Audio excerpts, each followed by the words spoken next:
Started, ma'am. तो देखो आज हम लोग जो है पार्टनरशिप अकाउंटिंग जो है स्टार्ट करने जा रहे हैं, ठीक है? और ये थर्सडे थर्सडे क्लास में ही करवाते जाएंगे और बाकी क्लासेस में जो अलग अलग टॉपिक है वो करवाते हैं। ये फिलहाल थर्सडे को सिर्फ थर्सडे को है।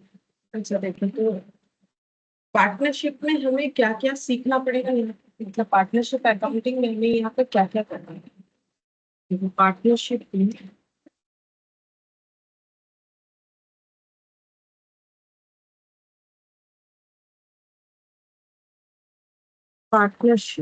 है, पार्टनरशिप अकाउंटिंग में हमें यहाँ पर क्या क्या सीखना पड़ेगा? हमें मेनली यहाँ पर जो ट्रीटमेंट सीखना है वो है PL appropriation,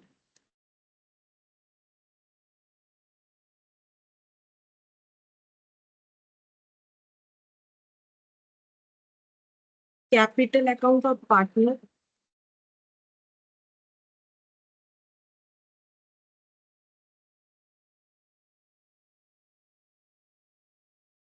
balance sheet.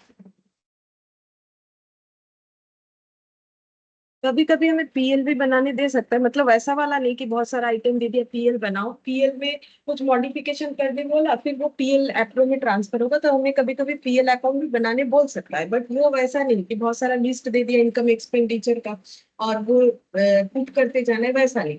PL का ऑलरेडी कुछ अमाउंट आया हुआ है, उसमें हमें कुछ एडजस्टमेंट वगैरह अगर करना है तो पीएल को भी हमें कभी कभी रेक्टिफाई करने के लिए दिया जा सकता है। कैपिटल अकाउंट में हमें दो चीज करना, दो मेथड से पढ़ना पड़ेगा, ठीक है? एक हो जाएगा फिक्स्ड कैपिटल मेथड और दूसरा हो जाएगा फ्लक्चुएशन कैपिटल मेथड।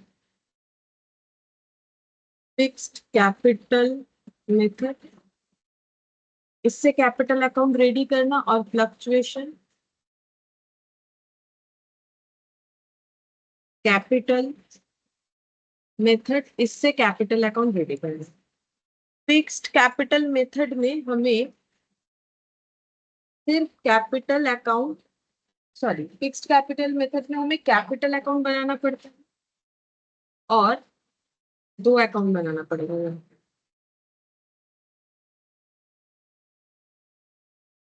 ऐसे करके लिखते हैं, इसमें हमें दो अकाउंट बनाना पड़ता है, कैपिटल अकाउंट और करेंट अकाउंट। और जो फ्लक्चुएशन कैपिटल मेथड है उसमें सिर्फ और सिर्फ कैपिटल अकाउंट बनाना हो। तो ये एक ओवरव्यू देख सकते हो कि हमें इस चैप्टर में क्या क्या सीखना पड़ेगा, ठीक है? अच्छा, और पार्टनरशिप का मतलब क्या है? पार्टनरशिप का मतलब हो गया जहां पर एटलीस्ट दो पर्सन हो। जैसे देखो, हम लोग जब बिजनेस कितने तरीका का होता है, सोल प्रोप्राइटरशिप होता है, मतलब जहां पर इंडिविजुअल पर्सन बिजनेस कर रहा है, जो हम लोग पढ़ते हैं ना ट्रेडिंग पीएल बैलेंस शीट, उसमें देखोगे individual person mister A mister B ऐसे करके क्वेश्चन स्टार्ट होता है कि इनका ये ट्रेडिंग पीएल बैलेंस शीट, ठीक है? और अभी हम लोग पार्टनरशिप पढ़ रहे हैं, पार्टनरशिप में कितने लोग रहते हैं? तो पार्टनरशिप का अगर देखो तो ये कहाँ पर लिखे, यहाँ ब्रैकेट में लिखते हैं, एटलीस्ट दो लोगों को चाहिए इस तरीके का बिजनेस करने के लिए, ठीक है? मतलब इस तरीके के ऑर्गेनाइजेशन को एस्टेब्लिश करने के लिए एटलीस्ट 2% से जो है पार्टनरशिप हो सकता है। एक एक इंसान पार्टनरशिप है ये नहीं बोल सकते, एक इंसान पार्टनरशिप में नहीं रह सकता, कम से कम दो लोग चाहिए के लिए होगा। और मैक्सिमम कितने लोग हो सकते हैं? देखो, मैक्सिमम है कंपनीज एक्ट 2013 के अकॉर्डिंग, कंपनीज एक्ट 2013 के अकॉर्डिंग मैक्सिमम 100 लोग, ठीक है? और रूल्स 2014 के अकॉर्डिंग मैक्सिमम 50 लोग जो है वो पार्टनरशिप में होने चाहिए। मतलब अगर हम लोग पार्टनरशिप कंपनीज एक्ट 2013 का देखें तो वहां बोला है कि पार्टनरशिप जो है मिनिमम टू, देखो दोनों केस में मिनिमम तो टू होगा ही, चाहे रूल 2014 हो चाहे कंपनीज एक्ट के हिसाब से हो, कम से कम दो लोग, ठीक है? और कंपनीज एक्ट के हिसाब से मैक्सिमम 100%, और फिर से रूल्स 2014 के अकॉर्डिंग मैक्सिमम 50% जो है पार्टनरशिप में आ सकते हैं, ठीक है? ये थोड़ा सा याद रख सकते हो क्योंकि हो सकता है कि थियोरेटिकली वगैरह हमें पूछ ले, ठीक है? अच्छा, अब देखो पार्टनरशिप का खुद का अपना एक्ट है, ठीक है? ये तुम लोग पढ़ोगे लॉ में, पार्टनरशिप एक्ट 1932 के बेसिस पे ये बना हुआ है, ठीक है। तो मुझे उतना चाहिए नहीं ये सब थियोरेटिकल, बट थोड़ा इंट्रो दे देते हैं, बाकी तुम लोग लॉ में पढ़ोगे, तुम लोग का है, ठीक है। तो पार्टनरशिप एक्ट 1932 ये फॉलो करता है, पार्टनरशिप का अलग एक्ट बना हुआ है, ठीक है, 1932। और क्या है, पार्टनरशिप में एग्रीमेंट होता है, ठीक है, एग्रीमेंट किया जाता है, एग्रीमेंट किया जाता है। एग्रीमेंट का दो ऑप्शन है, ओरली भी कर सकते हैं या फिर रिटर्न भी कर सकते हैं, ठीक है। ओरली करने से उसे बोलते हैं फॉर्मल, ओरली को हम लोग बोल सकते हैं ना फॉर्मल, ठीक है। फॉर्मल हुआ मतलब इसमें कुछ हमारा मतलब रिटर्न होने से, देखो ओरली हो गया मतलब जस्ट हम लोगों ने, मान लो दो अच्छे दोस्त है, उन्होंने बोला चलो पार्टनरशिप में बिजनेस करते हैं, कुछ रिटर्न डॉक्यूमेंट रेडी नहीं किया, मतलब एग्रीमेंट क्या हो, चलो हम लोग half half share profit share कर लेंगे, इतना इतना पैसा लगा देते हैं, ऐसे करके एग्रीमेंट करके ओरली उन्होंने पार्टनरशिप स्टार्ट कर दिया, ठीक है। तो वैसा भी चलेगा, और अगर दोनों पर्सन या फिर दो से ज्यादा, ज्यादा कितना हो सकता है वो भी मैंने बताया। और ये लोग मान लो अपने अंदर एक एग्रीमेंट करके, लेकिन रिटर्न में एग्रीमेंट करे, अगर एग्रीमेंट रिटर्न में हो तो उसे बोला जाता है पार्टनरशिप डीड।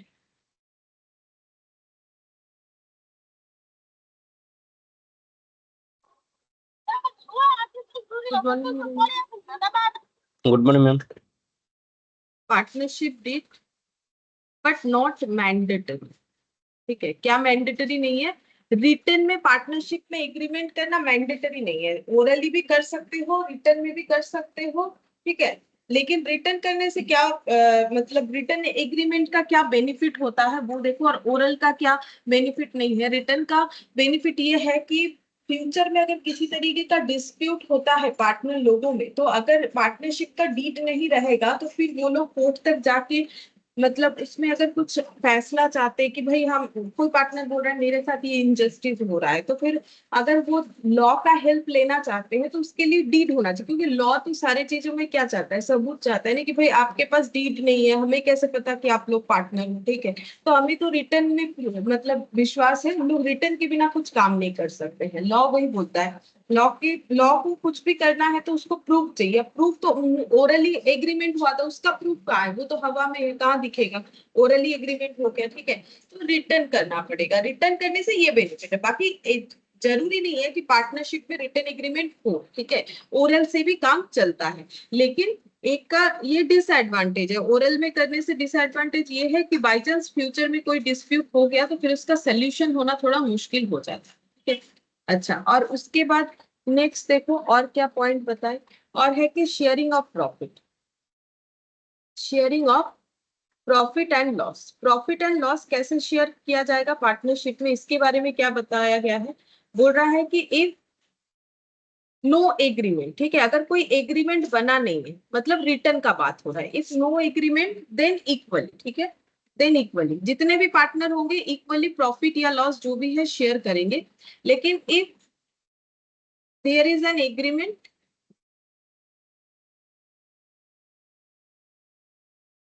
देन फॉलो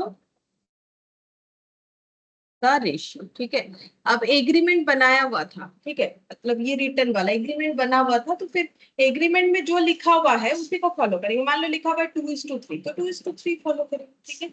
और एक चीज है कि पार्टनरशिप एक्ट 1932 तो फॉलो होता है, वहां पर प्रॉफिट शेयर कैसे होगा उसका रूल्स बताए, ये जो मैंने अभी रूल्स बताया ना कि एग्रीमेंट नहीं है तो इक्वली, एग्रीमेंट है तो एग्रीमेंट में जो रेशियो लिखा हुआ है वो एक्चुअली ना प्रॉफिट के लिए एप्लीकेबल है, लॉस के लिए है भी नहीं। क्यों, क्योंकि लॉस को कैसे शेयर करना है उसके बारे में वहां कुछ नहीं बताया गया है, लेकिन हम लोग क्वेश्चन करते वक्त क्या मानेंगे, जिस तरीके से प्रॉफिट का शेयरिंग होगा सेम तरीके से अगर लॉस हुआ लॉस का भी शेयरिंग होगा, ठीक है। लेकिन हम मतलब जो पार्टनरशिप एक्ट 1932 में इसके बारे में क्लियरली कुछ नहीं बताया गया है कि पार्टनर लोगों को लॉस किस तरीके से शेयर करना पड़ सकता है, ठीक है। तो फिर कैलकुलेशन के लिए हमें यही फॉलो करना पड़ेगा जो मैंने अभी बताया।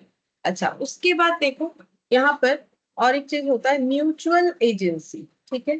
पार्टनर लोगों में एक म्यूचुअल एजेंसी होता है, म्यूचुअल एजेंसी का मतलब है जैसे मान लो तीन पार्टनर, पार्टनर ए, पार्टनर बी, पार्टनर सी।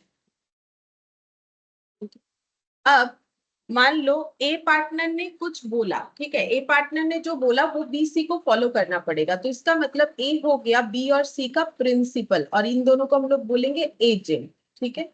अब मान लो कि बी ने कुछ बोला, ठीक है, तो बी बन गया प्रिंसिपल, वो ए और बी सी को मानना पड़ेगा, ऑब्वियसली मानने लायक बात होना चाहिए। ऐसा अगर मान लो बी बोल रहा है कुछ फ्रॉड करेंगे, अब ये दोनों थोड़ी ना मानेंगे, वैसा थोड़ी होता है, लेकिन पार्टनरशिप में ऐसा होता है, एक पार्टनर जो बोलेगा दूसरे पार्टनर को वो सोचना है, समझना है, सही लगे तो वो मानना पड़ेगा। तो जब मानते हैं तो प्रिंसिपल और एजेंट वाला रिलेशन होता है, ठीक है। और ऐसे भी हो जाएगा, मान लो ये सी जब कुछ बोल रहे हैं तो उनको प्रिंसिपल मान लिया जाएगा, ठीक है, और इन दोनों को एजेंट मान लिया जाएगा। इसी चीज को बोलते हैं म्यूचुअल एजेंसी, मतलब सभी सबके प्रिंसिपल है, सभी सबके एजेंट है। ए जो है वो बीसी का प्रिंसिपल भी है, बीसी का एजेंट भी है, ठीक है। ऐसे ही होना पड़ेगा क्योंकि पार्टनरशिप इक्वल इक्वल होता है, ठीक है। तो अगर कोई कभी किसी को ऑर्डर दे रहा है तो दूसरा फॉलो कर रहा है, तो फिर रिवर्सली दूसरा अगर कुछ ऑर्डर देगा तो उसको भी फॉलो करना पड़ेगा। तो म्यूचुअल एजेंसी, ठीक है। अच्छा, अब माइनर के बारे में यहाँ पर क्या बताया है, माइनर को पार्टनर ले सकते हैं कि नहीं, ये चीज जो है बोल रहा है कि माइनर भी पार्टनर हो सकता है, ठीक है, माइनर भी पार्टनर हो सकता है, बट इतना ही डिफरेंस है कि माइनर को हम लोग लॉस नहीं देंगे, ठीक है। माइनर जो है can be a partner, minor partner हो सकता है, but loss will not shared with minor, but minor के साथ लॉस शेयर नहीं किया जाएगा, मतलब माइनर को लॉस का बर्डन नहीं दिया जाएगा, बाई चांस कुछ लॉस हुआ तो माइनर को वो लॉस नहीं दिया जाएगा, ठीक है। अच्छा, अब देखो यहाँ पर दिखाते हैं, यहाँ आते हैं, ठीक है। देखो ये यही सब जो पॉइंट्स है मैंने बताया। सबसे पहला बात है कि पार्टनरशिप जब हम लोग पढ़ रहे हैं तो पार्टनरशिप का जरूरत क्या हुआ, पहले तो सोल प्रोप्राइटरशिप ही था, पार्टनरशिप का जरूरत क्या हुआ, दैट इज वाई पार्टनरशिप, थोड़ा बता देता है पार्टनरशिप का इसीलिए जरूरत हुआ। देखो सोल प्रोप्राइटरशिप में क्या होता है, एक अकेला इंसान वही पैसा लगाता है, वही बिजनेस पे दिमाग लगाता है, उसी को मार्केटिंग करना पड़ता है, उसी को मतलब सारा रेस्पॉन्सिबिलिटी उसी के पास है, मतलब वही ह्यूमन सोर्स है, वही फाइनेंस का सोर्स है। तो इसमें क्या होता है, बढ़ना मतलब ज्यादा बड़ा बिजनेस कर पाना मुश्किल हो जाता है, क्योंकि एक इंसान कितने तरह का दिमाग लगाए और कितना पैसा लाए, ठीक है। तो इसीलिए कंपटीशन में पड़ जाता है इंसान, ठीक है। तो फिर क्या कर सकता है, दो या दो से ज्यादा इंडिविजुअल, ठीक है, अब कितने ज्यादा हो सकते हैं लिमिट मैंने बता दिया, दो या दो से ज्यादा इंडिविजुअल मिलके जो है काम कर सकते हैं, इसको नाम दिया गया पार्टनरशिप, इस तरीके के सिस्टम के बिजनेस को। और इससे क्या हुआ, दो से ज्यादा लोग हैं तो दो से ज्यादा लोगों का दिमाग यूज हो रहा है, ठीक है, तो ग्रो अच्छा होगा। दो से ज्यादा लोगों के पास फाइनेंशियल रिसोर्सेज जो है दो से ज्यादा लोगों से मिल रहा है, ठीक है। तो बिजनेस अगर हम लोग इस तरीके से करेंगे तो हमारे लिए सपोर्ट बहुत अच्छा हो जाएगा। तो यहाँ पर वही बोला है, टू और मोर इंडिविजुअल्स में decide to pool their financial and non financial resources. तो ऑब्वियसली एक से भले दो, अगर दो लोग मिलके जो है दिमाग लगा रहे हैं तो वो ऑब्वियसली बिजनेस और भी अच्छा चलेगा। तो इसीलिए जो है पार्टनरशिप का मतलब जो है बात सोचा गया कि इस तरीके का क्यों ना एक बिजनेस ऑर्गेनाइजेशन किया जाए, ठीक है, ताकि ये जितने भी फाइनेंशियल और मैनेजरियल डिमांड्स है मार्केट में उसको फुलफिल करने के लिए एक लौता इंसान काफी नहीं है। तो अगर लोग मिलके करेंगे तो उसमें क्या होगा, उस सिस्टम को बोला जाता है पार्टनरशिप, और उसमें जो है ज्यादा बेनिफिट होने का चांसेस होगा, ठीक है। अच्छा, अब देखो मैंने यहाँ पर ये सब पढ़ा दिया, जैसे कि देखो यहाँ पर एग्जिस्टेंस ऑफ एन एग्रीमेंट, तो मैंने अभी अभी सिखाया कि एग्रीमेंट ओरल भी हो सकता है, ये देखो formal or written agreement is not necessary to create partnership. हाँ, और एक चीज भी है, वो बोल रहा है कि ओरल या रिटन एग्रीमेंट नहीं भी करोगे तो भी होगा पार्टनरशिप, क्योंकि उसमें मैंडेटरी नहीं होता है। कहाँ पर लिखा हुआ है, सेक्शन 5। वैसे ये सब तुम लोग को लॉ में याद करना पड़ेगा, पार्टनरशिप एक्ट जिनका है। और यहाँ पर ये लाइन देखो, ये लाइन जो है क्या बोल रहा है, पार्टनरशिप जो है एक रिलेशन है बिटवीन पर्सन्स, कुछ लोगों के बीच में, जो कि एग्री हुए हैं शेयर करने के लिए प्रॉफिट, बिजनेस का प्रॉफिट जो बिजनेस वो लोग कैरी ऑन कर रहे हैं, कैरी ऑन बाय ऑल, सब मिलके वो जो बिजनेस को कैरी कर रहे हैं, और any of them acting for all, इसका मतलब any of them acting for all, ये लाइन का मतलब होता है, जैसे भी मैंने एग्जांपल दिया तीन लोगों का यहाँ पर, ठीक है। तो ए अगर कोई भी डिसीजन लेता है तो वो बी और सी के ऊपर एप्लीकेबल हो जाएगा, ठीक है। मतलब जैसे मान लो कि ए ने ऐसा कोई डील कर लिया जिसमें पार्टनरशिप को लॉस हो गया, तो फिर वो माना जाएगा कि बीसी को भी उस लॉस को बियर करना। बीसी बोलेगा मेरा डिसीजन तो नहीं था, तुम समझो तुम्हारे डिसीजन की वजह से हुआ, ऐसा नहीं होता है। तो any of them acting for all मतलब किसी एक का डिसीजन सबका डिसीजन माना जाता है, ठीक है। कोई एक अगर डिसीजन ले लिया और वो एग्जीक्यूट कर दिया गया है तो वो मान लिया जाएगा कि सभी पार्टनर का डिसीजन था, ठीक है। अच्छा अब देखो, बिजनेस करना चाहिए मतलब अगर पार्टनरशिप कर रहे हो तो ऐसा नहीं है कि एक एग्रीमेंट बना लिया हाँ हम लोग पार्टनर है, नहीं, तब पार्टनर नहीं होता है।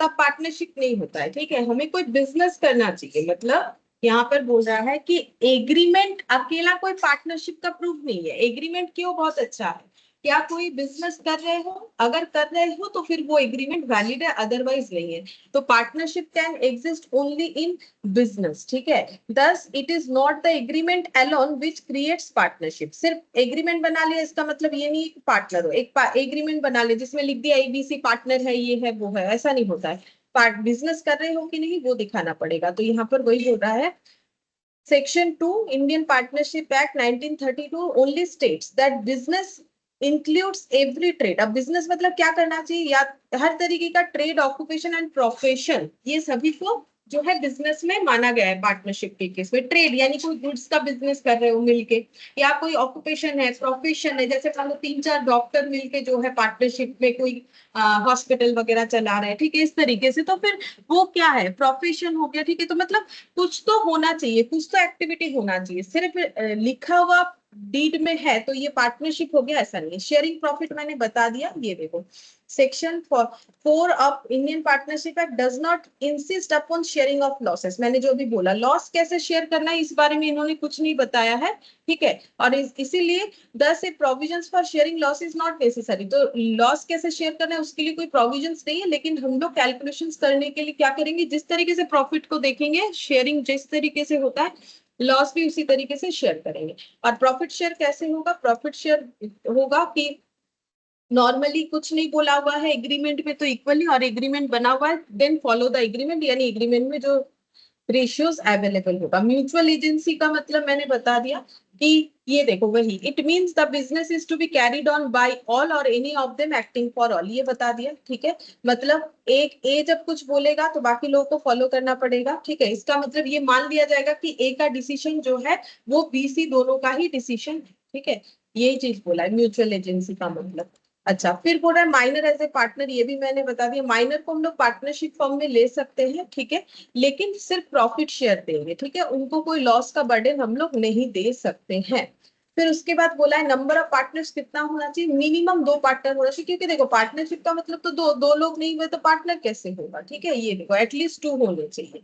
और मैक्सिमम क्या हो सकता है यहाँ पर लिख दिया है, ये देखो कंपनीज एक्ट के हिसाब से नो एसोसिएशन और partnership consist of more than 100 number of person. 100 से ज्यादा लोग नहीं होने चाहिए, लिख दिया मैक्सिमम 100, ठीक है। और यहाँ पर फिर बोल रहा है rule 10 of companies act for companies rules 2014 जो बोल रहा है कि लिमिट कितना होना चाहिए, 50, ठीक है, 50 होना चाहिए। तो ये देखो मैंने मैक्सिमम 50 लिख दिया। तो दोनों के किस में अलग अलग है, ये तो रूल्स है, तुम लोग को याद रखना पड़ेगा किसमें 50 है और किसमें 100 है। अब आ जाते हैं लिमिटेड लाइबिलिटी पार्टनरशिप के केस में, यानी एलएलपी, ठीक है। एलएलपी क्या होता है, एलएलपी में क्या है देखो,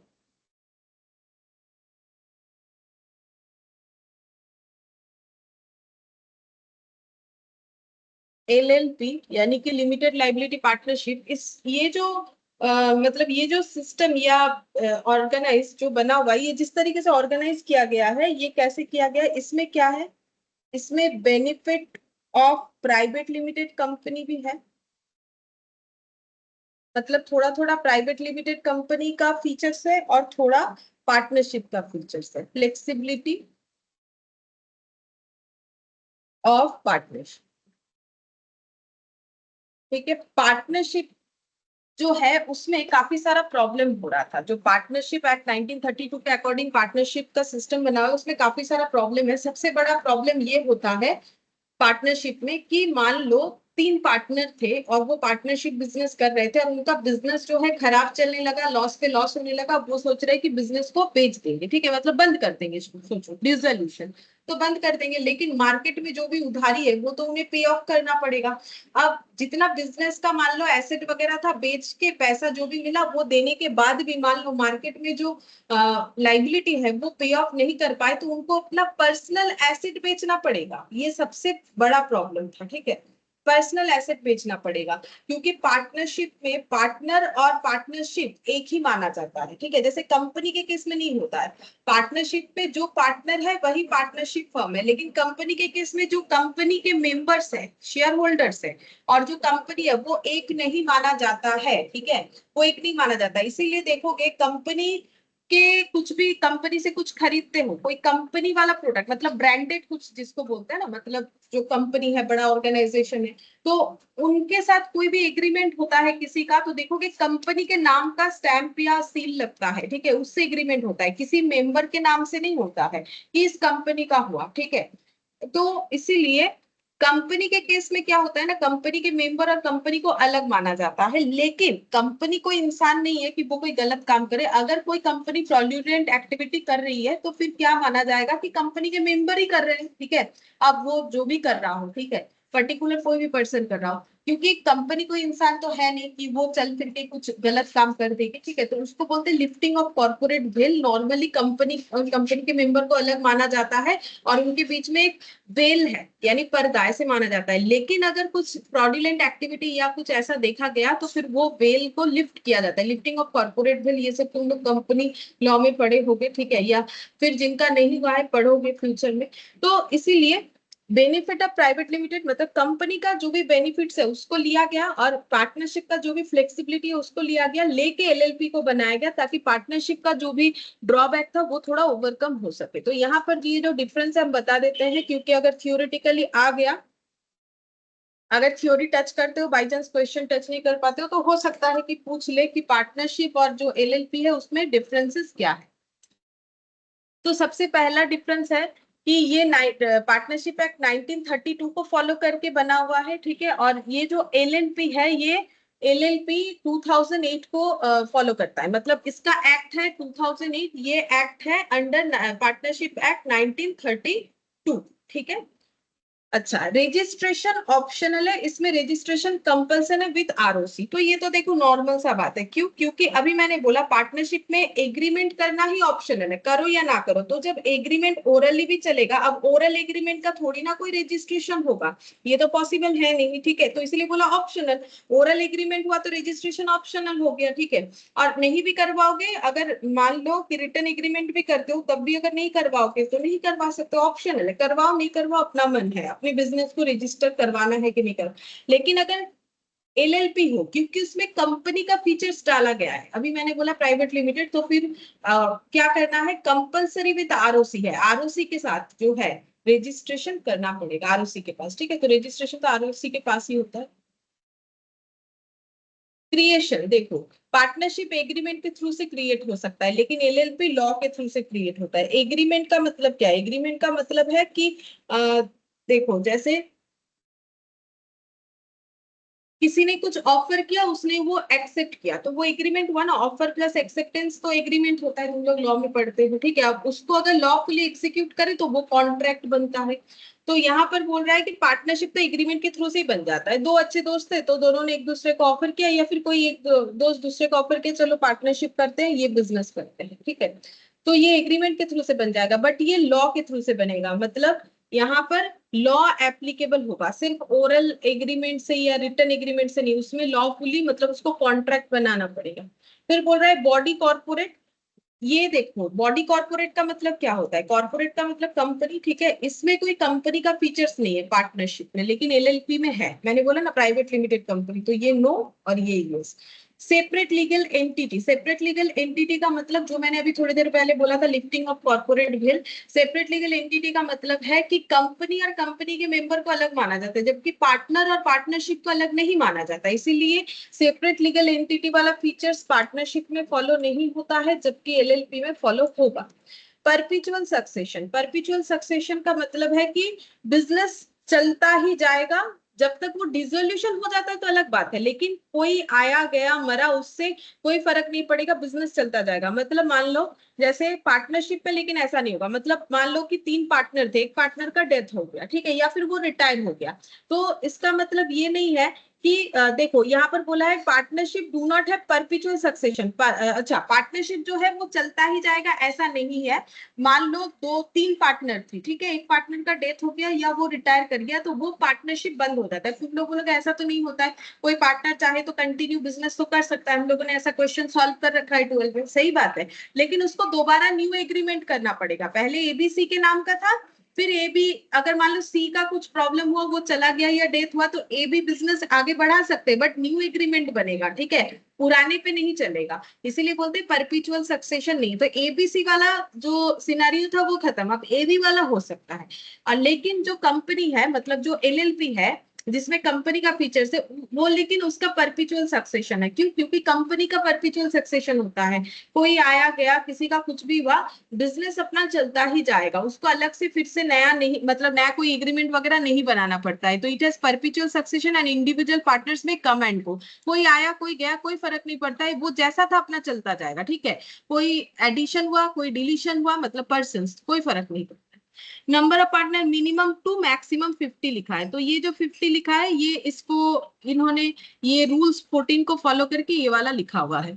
और यहाँ पर minimum 2 but maximum no limit, ठीक है, नो मैक्सिमम लिमिट। लेकिन एलएलपी में मैक्सिमम कोई लिमिट नहीं है कि कितना हो, कितना भी हो सकता है। ओनरशिप ऑफ एसेट, अभी मैंने बोला कि पार्टनर को अपना पर्सनल एसेट भी बेचना पड़ता है। तो देखो ओनरशिप ऑफ एसेट का मतलब यहाँ पर firm can not own any asset, the persons own the asset of the firm. मतलब पार्टनरशिप में क्या होता है, पार्टनरशिप में ये होता है कि पार्टनरशिप बिजनेस ने एसेट नहीं खरीदा, ठीक है, जो भी एसेट है वो पार्टनर लोगों का है ऐसा माना जाता है। लेकिन एलएलपी क्योंकि इसमें कंपनी का फीचर्स है और कंपनी को सेपरेट लीगल एंटिटी माना जाता है, तो हम लोग ये मानेंगे कि ये बिजनेस का एसेट है। The LLP as an independent entity can own asset, मतलब जिस एलएलपी का नाम जिस नाम पे है तो हम लोग बोलेंगे इस एलएलपी का एसेट है, लेकिन यहाँ पर बोलेंगे पार्टनर लोगों का एसेट है, पार्टनर ओनर है एसेट का, लेकिन यहाँ पर वो एलएलपी यानी वो बिजनेस ओनर है एसेट का, ठीक है। अब limited liability, liability of partners और मेंबर्स, ठीक है। तो पार्टनरशिप के केस में अनलिमिटेड लाइबिलिटी होता था, अभी मैंने बोला ना पार्टनर लोगों को अपना पर्सनल एसेट भी बेचना पड़ेगा, इसका कोई लिमिट नहीं है। तो partners are severally and jointly liable for action of other partners and the firm and their liability extend to personal asset. ये देखो उनका लाइबिलिटी पर्सनल एसेट तक जाएगा। और एक प्रॉब्लम ये है, मान लो 3 जो है पार्टनर्स थे, ठीक है, अब उनका बिजनेस जो है लॉस में गया, वो डिसॉल्व कर दिया उन्होंने बिजनेस। पार्टनरशिप फर्म में जो भी एसेट वगैरह था पार्टनर लोगों के नाम का वो सारा उन्होंने बेच दिया, बेचने के बाद भी लाइबिलिटी नहीं पे ऑफ कर पा रहे हैं, तो अपना पर्सनल एसेट बेचने लगे। लेकिन 3 पार्टनर थे एबीसी, अब पर्सनल एसेट बेचने जब लगे तब देखा गया कि ए तो इंसॉल्वेंट है, उसके पास तो पर्सनल एसेट कुछ भी नहीं बचा। अब क्या होगा, अब ये प्रॉब्लम है कि ए के पोर्शन का जो लॉस है, मतलब ए को जो अमाउंट रिकवर करना था अपने पर्सनल एसेट से, वो भी बी और सी को करना पड़ेगा। तो ये सबसे बड़ा प्रॉब्लम था। ये देखो partners are severally and jointly liable for actions of other partners, ठीक है, एंड द फर्म, फर्म का मतलब फर्म का जो लाइबिलिटी है वो भी पे करना पड़ेगा। दूसरा पार्टनर अगर इंसॉल्वेंट हो गया है, वो अपने पोर्शन का लॉस नहीं दे पा रहा है, तो फिर उस वो लॉस भी दूसरा पार्टनर देगा, जो कि तुम लोग रिजोल्यूशन ऑफ पार्टनरशिप में पढ़ने वाले हो। लेकिन एलएलपी का तो यही बेनिफिट है, एलएलपी में क्या है, लाइबिलिटी जो है लिमिटेड है, limited to the extent of their contribution towards LLP except in case of intentional fraud or wrongful act of the omission or commission by partner. मतलब एलएलपी में क्या है, लाइबिलिटी लिमिटेड है, कितना लिमिटेड है, बोल रहा है टुवर्ड्स एलएलपी, मतलब कुछ भी प्रॉब्लम हुआ तो बिजनेस में जो एसेट है वो बेच के जितना हो पाएगा ठीक है, बाकी नहीं हुआ तो पर्सनल एसेट लाने का कोई भी यहाँ पर स्कोप नहीं है कि पर्सनल एसेट बेच के बिजनेस का लाइबिलिटी देना पड़ेगा। फिर मतलब जो दे पाए, नहीं दे पाए गया, ठीक है, वो मतलब लॉस में गया, जिनको पैसा मिलने वाला था वही बोल रहा है, ठीक है। और लेकिन अगर मान लो किसी ने, कोई भी एलएलपी में जो पार्टनर है उन्होंने इंटेंशनल फ्रॉड किया या फिर कोई रॉन्गफुल एक्टिविटी किया, तो उसमें क्या होगा, फिर अगर किसी को फ्रॉड करके उन्होंने किसी को मतलब किसी का पैसा वैसा लूट लिया है, तो फिर कोर्ट जरूर ऑर्डर देगा भाई अपना पर्सनल एसेट बेच के भी आपको ये जो है पे ऑफ करना पड़ेगा, ठीक है। अगर ऐसा प्रूफ हो जाता है कि इन्होंने कुछ फ्रॉड किया है या फिर रॉन्गफुल एक्टिविटी किया है, तो फिर पर्सनल एसेट तक बात चला जाएगा, ठीक है। फिर यहाँ पर हुआ प्रिंसिपल एजेंट रिलेशनशिप। तो पार्टनरशिप फर्म में partners are agent of the firm and each other. तो पार्टनर्स क्या है, पार्टनरशिप फर्म के भी एजेंट है और एक दूसरे के भी एजेंट है, ठीक है। अच्छा, फिर नेक्स्ट देखते हैं, partners are agents of the firm only and not of the other. लेकिन एलएलपी में क्या होता है, पार्टनर्स लोग सिर्फ फर्म के एजेंट होंगे, एक दूसरे के एजेंट नहीं कहलाते हैं, ठीक है। अब यहाँ पर main clause in partnership deed, अगर हम लोग पार्टनरशिप डीड बनाते हैं तो वहां क्या क्या लिखा जाता है, बोल रहा है पार्टनरशिप फर्म का नाम दे दो, ठीक है, पार्टनर लोगों का नाम दे दो, कब से ये बिजनेस स्टार्ट हुआ, कब तक चलेगा, ठीक है। कब तक चलेगा मतलब हो सकता है कि कोई पार्टनरशिप हम लोग 5 साल 10 साल के लिए करें, इसके बाद नहीं करेंगे, ऐसा कुछ है तो वो लिख सकते हो। कैपिटल कितना कंट्रीब्यूट कर रहा है एक एक पार्टनर, वो लिखना है, ठीक है। Amount to be allowed to each partner as drawings and timings of such drawings. बोल रहा है कि अगर ड्रॉइंग्स अलाउड किया गया, ड्रॉइंग्स मतलब बिजनेस से पैसा निकालना, अगर अलाउड है, हर पार्टनर के लिए क्या लिमिट है और कब ड्रॉ कर सकता है, ड्रॉ करने का अलग अलग रूल्स होता है, जैसे कि beginning of the month, middle of the month, ठीक है। तो इस तरीके से अगर कुछ है तो वो भी लिख देना पड़ेगा। Rate of interest to be allowed to each partner on his capital, partner को अगर कैपिटल पे कुछ इंटरेस्ट दिया जाएगा ऐसा बोला हुआ है, ऐसा सोचा हुआ है, तो फिर वो भी लिख देना चाहिए कि कितना इंटरेस्ट ऑन कैपिटल मिलेगा। लोन अगर पार्टनर कभी पार्टनरशिप फर्म को देगा तो उसे कितना इंटरेस्ट मिलेगा, और अगर वो ड्रॉ कर रहा है पैसा तो उसे कितना इंटरेस्ट देना पड़ेगा, ठीक है। ये पॉइंट्स जो है लिख लेना चाहिए डीड में, ठीक है। फिर बोल रहा है the ratio in which profit and loss are to be shared, कौन से रेशियो में प्रॉफिट लॉस शेयर करना है। पार्टनर को कोई सैलरी मिलेगा कि नहीं, ठीक है। पार्टनर्स का म्यूचुअल राइट्स और ड्यूटीज क्या है वो भी लिख लेना चाहिए, ठीक है। कैसे गुडविल वैल्यू होगा अगर पार्टनरशिप का कोई भी चेंजेस होता है, चेंजेस इन द सेंस यहाँ पर बोला है ना, occasion of changes in constitution of the firm, मतलब बोल रहा है कि किसी का एडमिशन हुआ, किसी पार्टनर का, किसी का रिटायरमेंट हुआ, किसी का डेथ हुआ, ठीक है। तो उस केस में पार्टनरशिप का जो है फिर से एग्रीमेंट बनता है, मैंने अभी बोला, इसीलिए तो उसका परपेचुअल सक्सेशन नहीं है। तो उस केस में गुडविल का वैल्यूएशन करना पड़ता है, अगर बिजनेस में गुडविल है तो वो कैसे होगा। Procedure by which a partner may retire and method of payment of his dues, कैसे एक पार्टनर रिटायरमेंट ले सकता है पार्टनरशिप बिजनेस से, और जब वो रिटायर होगा तो अपने पोर्शन का क्या क्या लेगा, अपना कैपिटल लेगा, अगर गुडविल है तो गुडविल का हिस्सा लेगा, ठीक है। प्रॉफिट जो है जब तक वो काम किया वो लेगा, ठीक है। अगर लॉस था तो लॉस बियर करेगा, लोन दिया था तो लोन का पैसा जो है वो लेगा, तो क्या क्या उसे दिया जाएगा, किस तरीके से दिया जाएगा, उसको भी यहाँ पर लिख लेना चाहिए। Basis of determination of executors of disease partner and the method of payment, बोल रहा है कि अगर किसी पार्टनर का डेथ हो गया और उसका कोई नहीं, मतलब वो खुद तो अब आ नहीं सकता है, ठीक है। तो बोल रहा है कि डिजीज पार्टनर जो हो गया, ठीक है, उसके एग्जीक्यूटर्स, एग्जीक्यूटर्स का मतलब होता है कि जो उसके बिहाफ में अब जो भी लेन देन है करेगा, तो उसको कैसे पेमेंट करना है। पार्टनर्स का अगर एग्जीक्यूटर आ रहा है पेमेंट लेने तो उसको कैसे पेमेंट करना है, अब किसी का डेथ हो गया तो एग्जीक्यूटर ही आएगा। Treatment of losses arising out of insolvency of partner, partner insolvent हो गया और लॉस हो गया, जो मैंने अभी एग्जांपल दिया था कि बाकी पार्टनर को लेके आना पड़ता है, तो वो उसका क्या ट्रीटमेंट होगा वो भी बोल रहा है। Procedures to be allowed for settlement of dispute among partner, अगर पार्टनर में कोई डिस्प्यूट हो गया तो कैसे करके सेटल डाउन करना है। Preparation of accounts and their audit, कैसे करके अकाउंट्स का प्रिपरेशन होगा पार्टनरशिप का, और ऑडिट कैसे ये करवाएंगे, ये सारा चीज अगर रिटर्न बना रहे हो तो वो लिख लेना चाहिए, रिटर्न एग्रीमेंट यानी जिसे डीड बोलते हैं, ठीक है। अच्छा, कुछ स्पेशल पॉइंट यहाँ पर देख लो, रूल्स क्या क्या है एब्सेंस ऑफ पार्टनरशिप डीड में। पार्टनरशिप डीड अगर नहीं है तो किसी पार्टनर को सैलरी नहीं मिलेगा, इंटरेस्ट ऑन कैपिटल नहीं मिलेगा, इंटरेस्ट ऑन ड्रॉइंग्स देना नहीं पड़ेगा, interest at the rate of 6% per annum is to be allowed on partners loan of the firm and profit and loss are to be shared equally. मतलब समझो कि अगर partnership agreement absent है, मतलब agreement नहीं बना हुआ है, तो क्या करना पड़ेगा, interest and salary payable to partner will be paid only if there is profit. अच्छा देखो, इतना सब तो याद रखने का जरूरत नहीं, सिंपल यही याद रखो, ये सैलरी हो गया, पार्टनर को कमीशन या फिर किसी तरीके का कुछ और मिल रहा है, जैसे कैपिटल पे इंटरेस्ट मिलना, ड्राइंग्स पे इंटरेस्ट चार्ज होना, ये सारा का सारा चीज जो है तभी होता है अगर डीड में लिखा हुआ है, अदरवाइज नहीं होता है।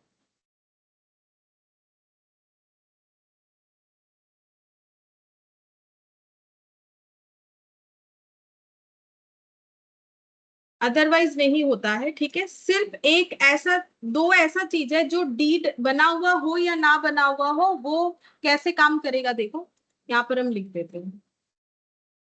absence of agreement,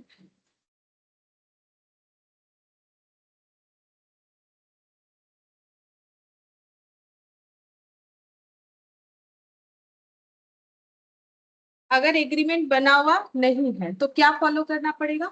एक तो ये फॉलो करना है पीएसआर प्रॉफिट शेयरिंग रेशियो, ठीक है, पीएसआर का मतलब प्रॉफिट शेयरिंग रेशियो इक्वल होगा। दूसरा जो है 6% per annum interest on loan, ठीक है, लोन गिवन बाय पार्टनर, ठीक है। पार्टनर ने अगर पार्टनरशिप फर्म को कोई लोन दिया था, ठीक है, तो उसपे उसको कितना इंटरेस्ट मिलेगा? 6% पर एनम इंटरेस्ट मिलेगा। अगर हमारे एग्रीमेंट पे कुछ नहीं लिखा हुआ है, मतलब एग्रीमेंट में एग्रीमेंट बना हुआ नहीं है या फिर लिखा हुआ नहीं है, तो 6% मिलेगा, ये रूल्स है। और अगर लिखा हुआ है जितना है उतना मिलेगा। बाकी कोई भी चीज पार्टनर को तभी मिलेगा जब लिखा हुआ है, नहीं तो नहीं मिलेगा, ठीक है। तो इतना बड़ा लिस्ट को रटने की जगह हम लोग सिंपल इतना कर सकते हैं कि अगर डीड नहीं बना हुआ है तो क्या होता है? प्रॉफिट शेयरिंग रेशियो इक्वल होता है, ये मैंने थोड़ी देर पहले यहाँ पर भी ऑलरेडी बता रखा है। और 6% per annum interest on loan मिलेगा। बाकी अगर एग्रीमेंट बना है तो ही मिलता है, अदरवाइज नहीं मिलता है। जैसे कि सैलरी हो गया, कमीशन हो गया, इंटरेस्ट ऑन कैपिटल हो गया, इंटरेस्ट ऑन ड्रॉइंग्स जो है वो पे करना हो गया, ठीक है। तो ये सब चीज एग्रीमेंट बनने पे तभी ट्रीट होता है, अदरवाइज नहीं होता है, ठीक है। अच्छा, अब यहाँ पर एक एग्जाम्पल है, बोल रहा है कि A and B commenced business in partnership on 1 Jan 2019, ठीक है। ए बी जो है वो पार्टनरशिप में आया है 1 जन 2019 को। Partnership agreement was made either oral or written. Partnership oral या रिटन में कुछ एक कर रखा है। They contribute 40,000 10,000 respectively as capital. तो उन्होंने कैपिटल कंट्रीब्यूशन कर रखा है, दोनों ने 40,000 और 10,000, ए और बी। इसका कैपिटल है 40,000, इसका कैपिटल है 10,000, ठीक है। अब बोल रहा है इन एडिशन ये ऑल्सो एडवांस, एडवांस दिया है 20,000 ऑन 1 जुलाई। तो 1 जुलाई में एडवांस किया है किसने? ए ने। कितना किया है? 20,000, ठीक है। A met with an accident on 1 April and could not attend the partnership business up to 30 June 2019। अब बाई चांस ए का हो चुका है एक्सीडेंट और उसका कुछ दिन बिजनेस में गैप हो गया, बता दिया है कब से कब तक का, 1 अप्रैल से 30 जून तक का वो काम नहीं कर पाया, ठीक है।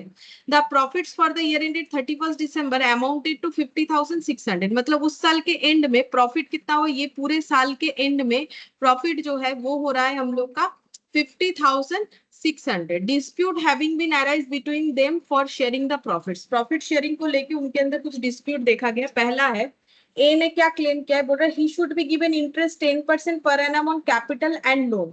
बोल रहा है कि 10% कैपिटल पे इंटरेस्ट चाहिए, लोन पे 10% इंटरेस्ट चाहिए। Profit should be distributed proportion of capital, और प्रॉफिट जो है कैपिटल के प्रोपोर्शन में डिस्ट्रीब्यूट कर दो। मतलब 4:, ये रहा 40,000 10,000 है, तो मतलब 4:1 में डिस्ट्रीब्यूट करो, ऐसा ए का क्लेम है। तो बोलो ए का ये दोनों क्लेम सही है कि गलत है?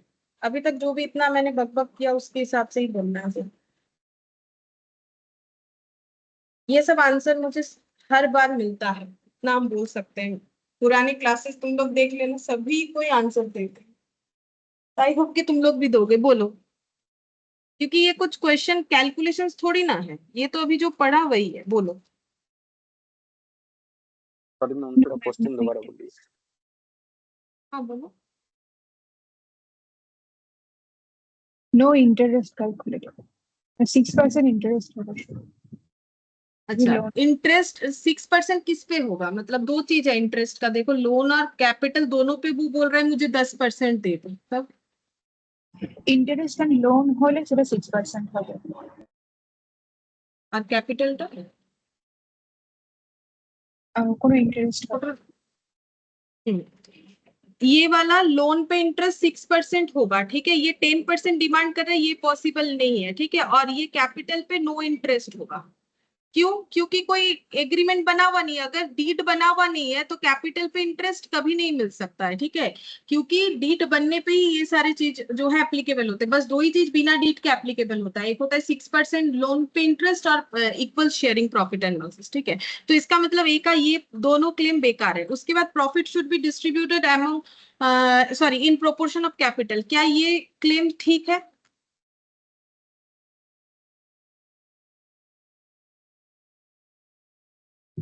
No. तो कैसे होना चाहिए डिस्ट्रीब्यूट? Equally. इक्वली, क्योंकि कोई डीड नहीं बना हुआ है, नो पार्टनरशिप एग्रीमेंट। अगर कोई डीड नहीं बना हुआ है, अभी से लेके मैंने इतना बार तो बोला, ये देखो लिखवा भी दिया है, पीएसआर इक्वल, यहाँ लिखवा दिया है, नो एग्रीमेंट देन इक्वल, ठीक है। अच्छा, अब बी का देखो, बोल रहा है net profit should be shared equally. B का क्लेम है नेट प्रॉफिट इक्वली डिवाइड कर दो। He should be allowed remuneration 1000 per month during the period of as illness. अब बी का अलग ही डिमांड है, बोल रहा है कि प्रॉफिट इक्वल डिवाइड करो, और बोल रहा है जब तक ए बीमार था, मतलब एक्सीडेंट हो गया तो नहीं आ पा रहा था ना, तो जब तक ए बीमार था तब तक जो भी मतलब 1000 करके जितने दिन उसका एब्सेंस था 1000 पर मंथ करके बोल रहा है कि मुझे सैलरी दे दो, रेम्यूनरेशन दे दो। और पहले बोलो ये .1 और .2 पहले डील कर लेते, सारा एक साथ बोलेंगे तो तुम लोग भी कंफ्यूज हो जाओगे। मुझे एक चीज बोलो, .1 वाला क्लेम ठीक है बी का? Yes, ma'am. हाँ ठीक है, वो तो सही बोल रहा है कि इक्वली कर दो, एग्रीमेंट नहीं है तो इक्वली कर दो, सही बोला है, कुछ गलत तो नहीं बोला है। उसके बाद वाला कि 1000 रुपए करके रेम्यूनरेशन दे दो, ए बीमार था तो मैंने ही तो ज्यादा काम देखा, तो फिर ये मुझे दे दो, तो ये सही है? No ma'am. ऐसा No, कुछ नहीं ma'am. बोल सकता है। अगर ऐसा लेना है तो पहले से अगर एग्रीमेंट में लिखा हुआ रहता कि किसी का एक्सीडेंट हुआ, कोई बीमार हुआ, तो अगर काम पे नहीं आ पाया तो उतने महीने में इस पार्टनर को ऐसा दिया जाएगा, अगर लिखा हुआ रहता तो उसका डिमांड सही था। फिर बोल रहा है interest on capital and loan should be given 6% per annum. अब बी बोल रहा है मुझे कैपिटल पे 6% का इंटरेस्ट दे दो और लोन पे भी 6% का इंटरेस्ट दे दो, क्या ये सही है? ये तो फर्स्ट वाला में भी बोले थे आपकी, कैपिटल में ये नहीं हो सकता, लोन पे 6% मिल सकता है। हो सकता है, हाँ। क्योंकि फर्स्ट वाला बोले थे इसीलिए, क्योंकि देखो रूल सिंपल है, रूल्स ये है कि एग्रीमेंट ही नहीं बना है, सीधा बात है। अगर एग्रीमेंट नहीं बना है तो कुछ भी किसी को एक्स्ट्रा नहीं मिलेगा, सिवाय एक के कि पीएसआर इक्वल हो जाएगा। और अगर कोई लोन वोन दिया है पार्टनरशिप फर्म को तो 6% पर एनम करके मिलेगा, बस, बाकी कुछ भी नहीं मिलेगा, सब ना ना ना होगा, ठीक है। इसीलिए तो मैंने बोला ये आसान है, इसमें कुछ है नहीं, ये सिर्फ प्रोविजंस बेस्ड हो गया answer. You are required to settle down the dispute, तो हमें डिस्प्यूट सेटल डाउन कर मतलब वही आंसर्स देना, ऐसा आता नहीं है। ये जस्ट मतलब आ सकता है, लॉ में आ सकता है, ठीक है, पर यहाँ दिया था तो मैंने बता दिया। No interest is allowed on capital, ये देखो पहले तुम लोगों ने बोला ना कैपिटल पे कोई इंटरेस्ट ए का नहीं मिलेगा, ठीक है। 6% इंटरेस्ट मिल जाएगा लोन पे। प्रॉफिट जो है वो कैसे शेयर होगा? इक्वली शेयर होगा। अब यहाँ पर ये बी का देखो बोल रहा था ना कि मुझे प्रॉफिट इक्वली शेयर कर दो, उसी को यहाँ पर एक साथ कंबाइन करके लिख दिया। रेम्यूनरेशन देना है, बोल रहा है रेम्यूनरेशन अलाउ नहीं होगा क्योंकि ऐसा कोई डीड में लिखा हुआ नहीं है। और अब यहाँ पर फिर से लिख दिया, ये प्रोविजंस बताया जैसे लॉ में आंसर फिर होता है नाइदर ए और be allowed interest on capital, जो मैंने अभी यहाँ पर बोला ए बी दोनों को इंटरेस्ट ऑन कैपिटल नहीं मिलेगा। लोन पे दोनों को ए और बी को 6% इंटरेस्ट मिलेगा। अगर कोई लोन इन्होंने पार्टनरशिप फर्म को दे रखा है तो प्रॉफिट लॉस इक्वली शेयर हो जाएगा। अब यहाँ पर क्या किया है, लोन का इंटरेस्ट कैलकुलेट करके दिखाया, तो हम लोग भी कर लेते हैं, कैलकुलेट करके दिखाया है यहाँ पर।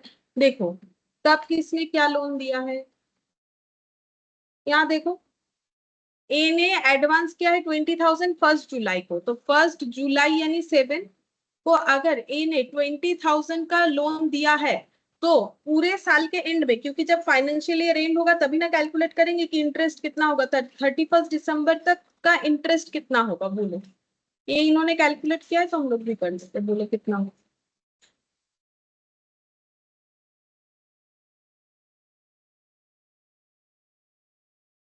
बोलो कितना होगा, बोलो। जिन्होंने मैथ्स में टाइम वैल्यू ऑफ मनी किया है वहां पर तो यही कैलकुलेट करते हैं, ये कोई नया चीज तो है नहीं, ठीक है। और वैसे भी अगर कभी इन लोन लोगे तो कैसे कैलकुलेट करोगे अपने इंटरेस्ट को, नहीं तो बैंक वाला जो बोलेगा झूठ सच कर लो।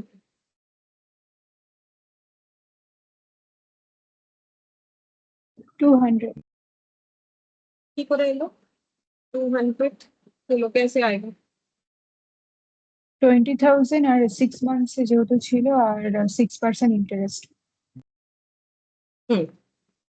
इंटरेस्ट कैसे निकलता है? 20,000 पे 6% इंटरेस्ट, ठीक है। तो अब 20,000 पे 6% तो पर एनम है ना। अब 6% कहाँ से आया अगर सोच रहे हो तो अभी तो थोड़ी देर पहले तुम लोगों ने ही बताया कि ये 6% वाला होगा, क्योंकि 10% इनका ये नहीं बना हुआ है ना, एग्रीमेंट नहीं बना हुआ, ये कैलकुलेटर नहीं है।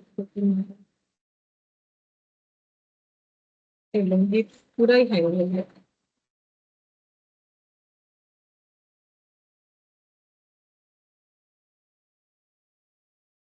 तो ठीक है।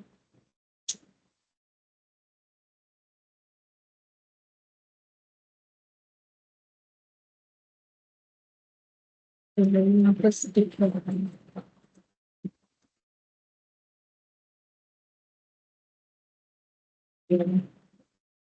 ठीक है, एक बार बंद करके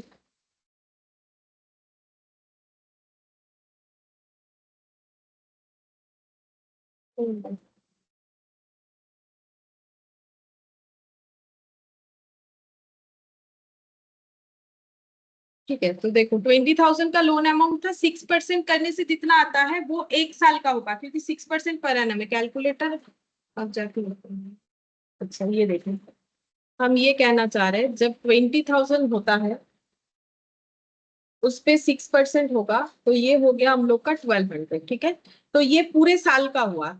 तो पर मंथ का कितना होगा, डिवाइडेड बाई 12 करने से आता है 100 रुपीज। तो 6 मंथ्स का कितना हो जाएगा, 600 रुपीज हो रहा है। आंसर तो 600 आ रहा है, 600 रुपीज होगा।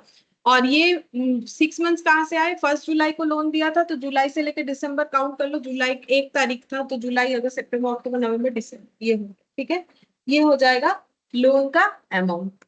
अच्छा, बी का तो वैसे कोई लोन का अमाउंट बोला नहीं था, लेकिन अगर बी दिया है तो फिर देखो, जैसे यहाँ 20,000 बोला था, वहां तो भी कुछ बोला नहीं कि हम करके दिखा दें। ठीक है, और ये जो प्रॉफिट डिस्ट्रीब्यूशन किया इक्वली कर दिया, ये तुम लोग को ऐसे भी कर सकते हो। प्रॉफिट देखो यहाँ पर था 50,600, डिवाइडेड बाई 2 कर लो, दोनों को बराबर मिलेगा।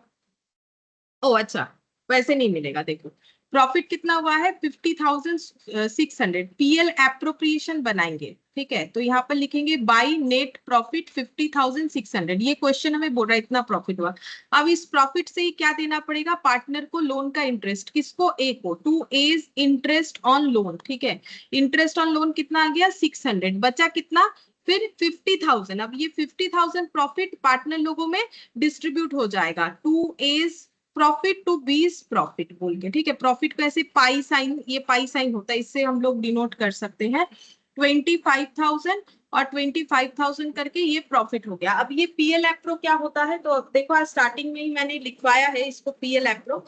पीएल के बाद पीएल एप्रो बनता है। ठीक है, पीएल में क्या लिखते हैं, कुछ दिन पहले फाइनल अकाउंट्स कंप्लीट किया हम लोगों ने। पीएल में हम लोगों ने बिजनेस का खर्चा लिखा जाता है। ठीक है, हम लोग क्या करते हैं, बिजनेस का खर्चा, बिजनेस का इनकम लिखते हैं। तो फिर ट्रेडिंग में क्या लिखते हैं, वहां भी तो खर्चा और इनकम लिखते हैं। दोनों में फर्क ये था कि बिजनेस में स्टॉक रिलेटेड जो भी एक्सपेंडिचर और इनकम है, जैसे कि स्टॉक बेच के सेल्स हो गया, स्टॉक को खरीदने का खर्चा, स्टॉक को गोडाउन तक पहुंचाने का खर्चा, ठीक है, वो सारा चीज यानी जिसको डायरेक्ट एक्सपेंसेस बोलते हैं वो ट्रेडिंग में होता है। बाकी बिजनेस को ऑपरेट करने का, मेंटेन करने का जो भी खर्चा होता है, जैसे सेलिंग डिस्ट्रीब्यूशन का खर्चा, लाइक मार्केटिंग के लिए सेलिंग एजेंट का खर्चा, ठीक है, कुछ फाइनेंशियल खर्चा जैसे बैंक में लोन ले लिया उसका इंटरेस्ट वगैरह, ठीक है, या फिर मान लो बिजनेस ऑफिस एडमिनिस्ट्रेशन का खर्चा जैसे इलेक्ट्रिसिटी, इसके अलावा प्रिंटिंग, पोस्टेज, स्टेशनरी, ठीक है, कुछ बोनस वगैरह, ये जितने भी इनडायरेक्ट एक्सपेंसेस है वो पीएल में आते हैं। इनडायरेक्ट इनकम भी पीएल में आता है, जैसे कमीशन से इनकम हो गया, डिविडेंड से इनकम हो गया, मान लो किसी शेयर में इन्वेस्ट कर रखा है या फिर कोई इन्वेस्टमेंट खरीद रखा है उससे इंटरेस्ट इनकम हो गया, तो वो सब हम लोग का पीएल में आता है। वहां से निकल के आता है नेट प्रॉफिट। अब ये जो प्रॉफिट आया वो हम लोग जोड़ देते थे कैपिटल में, ठीक है, क्योंकि वहां पर एक ही ओनर था, वो प्रॉफिट पूरा उसी को जाता था। लेकिन यहाँ पर भी हम लोग कैपिटल में एड ऑन करेंगे, लेकिन हर पार्टनर के कैपिटल में एड ऑन करेंगे, पार्टनर ए, पार्टनर बी, पार्टनर सी। तो इसके लिए क्या करना पड़ेगा, ये तो पता करना पड़ेगा कि सब पार्टनर का प्रॉफिट कितना कितना हो रहा है, तो उसके लिए बनाया जाता है पीएल एप्रोप्रिएशन। बेसिकली पार्टनर लोगों को जो भी फर्म से मिलेगा, या पार्टनर लोगों को अगर फर्म को कुछ देना है, जैसे देखो पार्टनर लोगों को फर्म से क्या मिल सकता है, अगर डीड में लिखा हुआ है तो सैलरी मिलेगा, अगर डीड में लिखा हुआ है तो रेम्यूनरेशन मिल सकता है, डीड में लिखा हुआ है तो कोई कमीशन मिल सकता है, ठीक है, लिखा हुआ है तो इंटरेस्ट ऑन कैपिटल मिल सकता है, डीड में लिखा हुआ है तो ड्रॉइंग्स करने पे इंटरेस्ट देना पड़ सकता है। तो पार्टनर से कोई भी लेन देन जो भी हो रहा है वो पीएल एप्रोप्रिएशन में दिखाया जाता है। जैसे पार्टनर को लोन का इंटरेस्ट देना है तो 50,600 का प्रॉफिट था, उसमें से 600 खर्चा होगा, ठीक है, जैसे पीएल बनता है सेम वही कंसेप्ट में, जहां खर्चा होने से डेबिट और इनकम होने से क्रेडिट, ठीक है। तो यहाँ पर 600 का जो है इंटरेस्ट ऑन लोन देना पड़ेगा। तो अब बचा कितना प्रॉफिट, 50,000। वो पार्टनर लोगों में कैसे डिस्ट्रीब्यूट होगा, इक्वली डिस्ट्रीब्यूट होगा। क्यों? क्योंकि इनका कोई एग्रीमेंट नहीं था। तो ये बनता है पीएल एप्रो। तो साथ ही साथ मैंने पीएल एप्रो क्या है वो भी बताया, कब बनता है और किस लॉजिक पे बनता है। अच्छा, अब नेक्स्ट वाला एग्जाम्पल में आते हैं। यहाँ पर क्या बोला है देखो, यहाँ पर बोल रहा है, देखो यहाँ पर बोला है कि ABC are partners in a firm sharing profit and losses in the ratio of 2:3:5। मतलब इनका एग्रीमेंट होगा शायद, क्योंकि बोल दिया है 2:3:5, या फिर हो सकता है ओरली उन्होंने नहीं, एग्रीमेंट होगा 2:3:5 तभी बोल रहा है, नहीं तो एग्रीमेंट नहीं होता है तो इक्वली होगा। Their fixed capital are 15 lakh, 30 lakh, 60 lakh respectively. अब ये फिक्स्ड कैपिटल भी थोड़ा थोड़ा यहाँ पर मैंने लिखवाया, बताया नहीं, अभी बता देंगे। फिक्स्ड कैपिटल का मतलब होता है कि कैपिटल अकाउंट में कैपिटल के अलावा और कुछ यहाँ पर ट्रीटमेंट नहीं होगा। अगर तुम लोग पार्टनरशिप का क्वेश्चन किए हो, अगर थोड़ा सा भी याद है तो तुम लोग याद कर सकते हो। पार्टनर का कैपिटल जब बनाते हो तो लिखते हो बाई बैलेंस बीबी, उसके बाद लिखते हो बाई इंटरेस्ट ऑन कैपिटल, ठीक है, फिर बाई सैलरी, अगर कुछ होता है इस तरीके का आइटम लिख देते हो। तो वो होता है फ्लक्चुएट मेथड। क्यों? क्योंकि वहां पर कैपिटल में बाकी सारी चीजों का एड या लेस होकर वो फ्लक्चुएट कर सकता है। फिक्स्ड कैपिटल का मेथड, फिक्स्ड कैपिटल मेथड का मतलब हो गया कि ये कैपिटल में कुछ एडलेस नहीं होगा कैपिटल के अलावा, ठीक है। जैसे पार्टनर को कोई रेम्यूनरेशन, सैलरी या कोई इंटरेस्ट वगैरह मिला तो वो इसमें ऐड नहीं होगा। इसको बोलते हैं फिक्स्ड कैपिटल, मतलब कैपिटल मेरा फिक्स्ड रहेगा, इसको हम लोग टच नहीं कर सकते।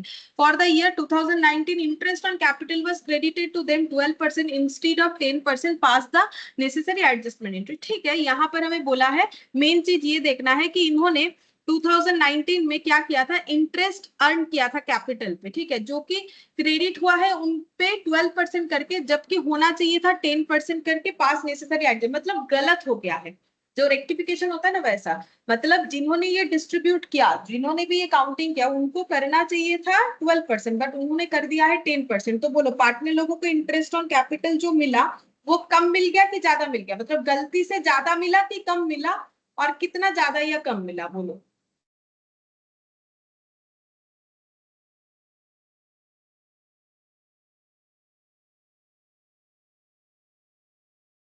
2% एक्स्ट्रा। 2% एक्स्ट्रा मिला है, सही है। 10% कम होता है, 12% ज्यादा होता है, तो ऑब्वियसली 2% ज्यादा होगा। अब हमें इसको सही करके देना है, ठीक है।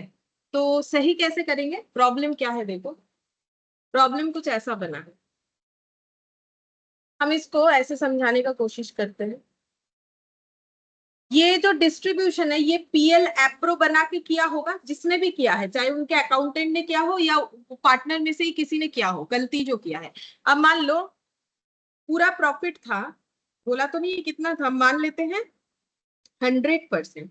जब इंटरेस्ट दिया गया तो इतना देना चाहिए था, तो इंटरेस्ट ऑन कैपिटल कितना दे दिया है टोटल, ये देखो 12% करके गया है सभी पार्टनर को, ठीक है, इंस्टेड ऑफ 10%। तो 12% दे दिया, 100% प्रॉफिट में से 12% इंटरेस्ट चला जाएगा, ठीक है। अब जिस पार्टनर को जितना जाना है उतना जाएगा इंटरेस्ट ऑन कैपिटल। तो बचना कितना है, जो बचेगा वो प्रॉफिट हो जाएगा, जो पार्टनर लोगों में डिस्ट्रीब्यूट हो जाएगा। तो कितना बचेगा, 88%, ठीक है। ये पार्टनर लोगों में डिस्ट्रीब्यूट हो गया है, लेकिन एक्चुअली होना क्या चाहिए था, ऐसा होना चाहिए था कि अगर इनके पास 100% प्रॉफिट है या 100 रुपए का प्रॉफिट है, जो भी मान लो, ठीक है, तो इंटरेस्ट में कितना जाना चाहिए था, 10%, ठीक है।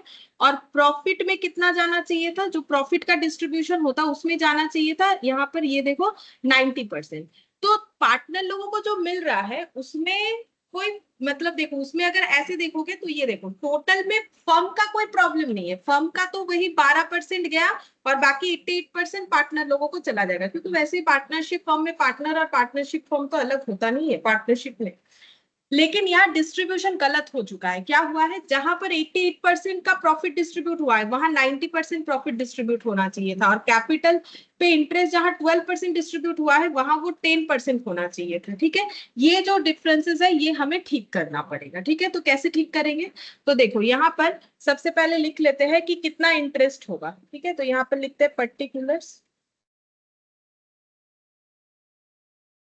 ए, बी और सी, ठीक है। तो यहाँ देखो इंटरेस्ट कितना जाना चाहिए था, 10%। Interest should be credited at the rate of 10%। 10% करके कितना जाना चाहिए? 15 लाख है, 15 लाख पे 10%। अब यहाँ पर टाइम पीरियड क्या होगा? पूरे साल का, कुछ तो बोला नहीं है, तो पूरे साल का होगा, ठीक है। तो 15 लाख का 10% इंटू 12/12, 1,50,000। बी में है 30 लाख का 10%, 3 लाख। और सी में है 60 लाख का 10%, यानी 6 लाख। इतना इंटरेस्ट मिलना चाहिए था तीनों पार्टनर को, ठीक है, लेकिन मिला है कितना? ज्यादा मिला होगा। क्यों? क्योंकि 12% पे मिला ना।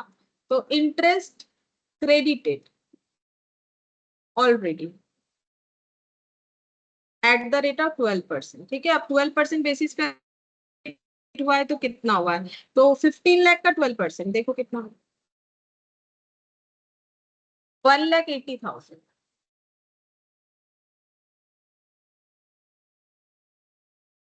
अच्छा, 30 लाख का 12%, 3,60,000। ये 30 लाख था ना, तभी 3 लाख बात है। 60 लाख का 12%, 7,20,000।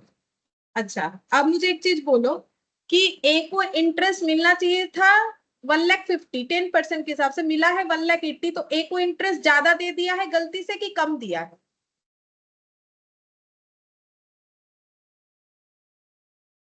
बेशी दी गई 30,000 रुपीज।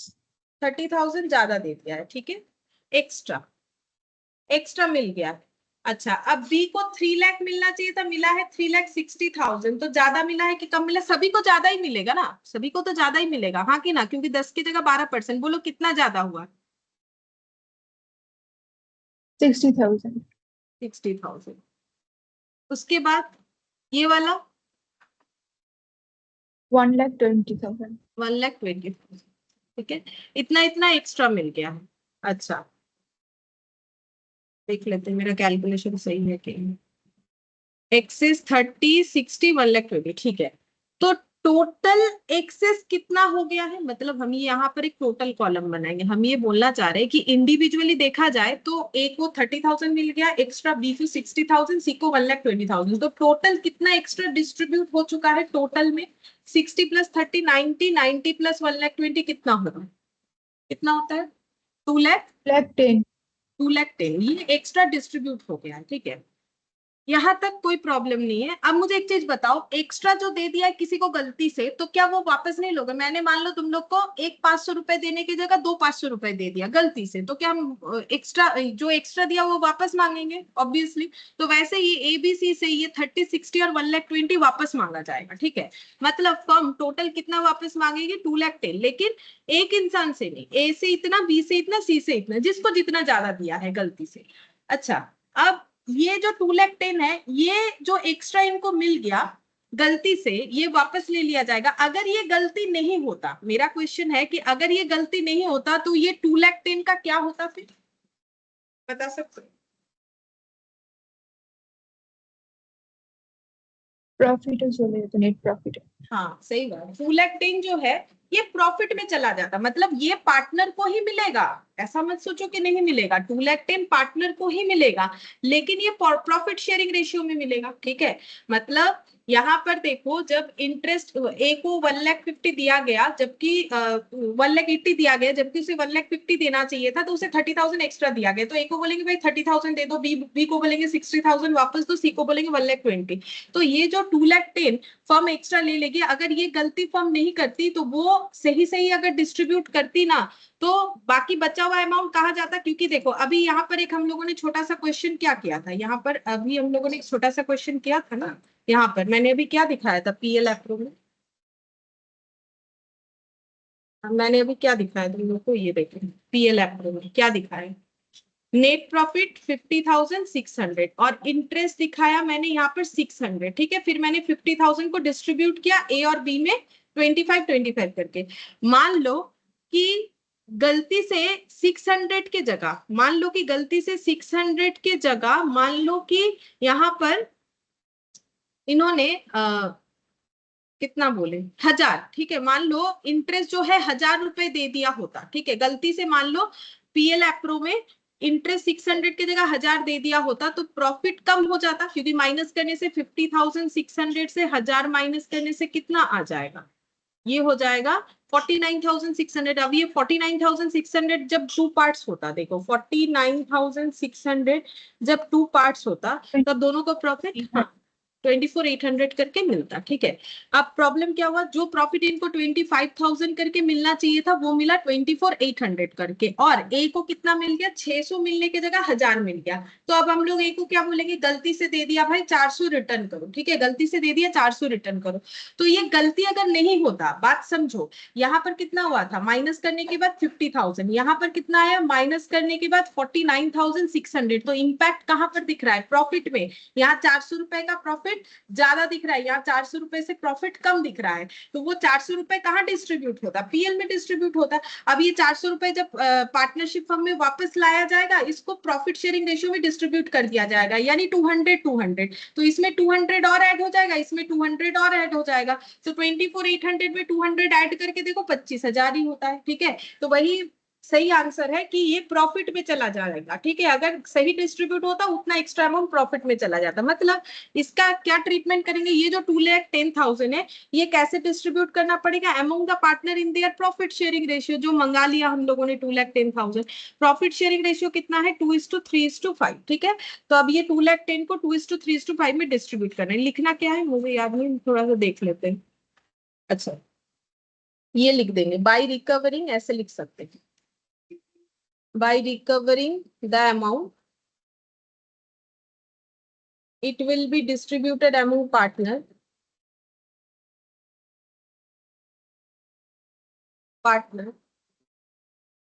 in PSR। PSR क्या है, 235। अब डिस्ट्रीब्यूट करना पड़ेगा 2:3:5 में 2,10,000 को डिस्ट्रीब्यूट करना पड़ेगा। 10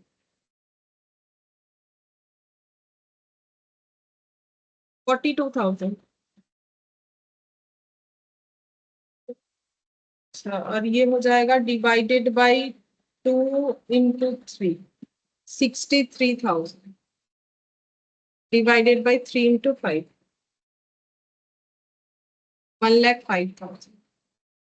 देख लेते हैं, 4263 1,05,000 4263 1,05,000, ठीक है। ये 2,10,000 का डिस्ट्रीब्यूशन हो गया। अच्छा, अब देखो, अब क्या हुआ, क्या ऐसा नहीं हुआ कि ए को बोला 30,000 लेके आओ, तुम्हें ना 30,000 ज्यादा दे दिया है, लेकिन अब जब प्रॉफिट डिस्ट्रीब्यूट देखे तब देख रहे हैं कि ए को ना 42,000 हमें देना पड़ेगा एज ए प्रॉफिट, ठीक है, क्योंकि वो 2,10,000 में ए का हिस्सा है 42,000, ठीक है। तो अब यहाँ पर ऐसे एडजस्टमेंट होगा, पहले इस चीज को कैलकुलेट इस तरीके से कर लिया जाएगा, हम प्रैक्टिकली बता रहे कैसे होगा, उसके बाद देखा जाएगा कि ए से 30,000 मंगाना है बट ए को देना ही है 42,000, तो बोलो अल्टीमेटली हमें ए को देना है कि ए से मिलेगा, देना है। हाँ कितना, सही है, देना पड़ेगा कितना, 12,000। 12,000, ठीक है। अच्छा, अब देना है तो उसको पार्टनरशिप में क्या करेंगे, क्रेडिट करेंगे, क्योंकि पार्टनरशिप में हर एक चीज कैसे दिया जाता है, कैपिटल के थ्रू से, तो ये क्रेडिट हो जाएगा एक अकाउंट में, कैपिटल अकाउंट में ये अमाउंट। बी से 60,000 लाने के लिए बोलेंगे, लेकिन बी को 63,000 देना भी है, तो इसका मतलब बी को अल्टीमेटली हमें क्या करना पड़ेगा, बोलो। 3,000 क्रेडिट। 3,000 देना पड़ेगा, यानी 3,000 क्रेडिट करना पड़ेगा उसके अकाउंट में। और सी से 1,20,000 लाने के लिए बोलेंगे बट उसे देंगे 1,05,000, तो फिर क्या होगा, 15,000 डेबिट। हाँ 15,000 बोलेंगे, भाई 15,000 तुम लेके आओ, ठीक है, 15,000 तुम लेके आओ चलेगा, क्योंकि मुझे तो तुम्हें 1,05,000 देना है। अब इसका एंट्री कर देंगे, ठीक है, कैसे एंट्री होगा, C's capital debit to A's capital to B's capital 12 B 15 हो गया। 12, 3 और 15, C's capital to A's capital to B's capital, adjust हो गया। ठीक है, यही एडजस्टमेंट हम लोग देख रहे थे कि कैसे करते हैं। अच्छा, अब यहाँ पर इलास्ट्रेशन देखो क्या बोल रहे हैं। A and B started business on 1st Jan 2019 with capital 30 and 10. According to partnership deed, B is entitled salary 500 per month and interest to be allowed on capital 6% per annum.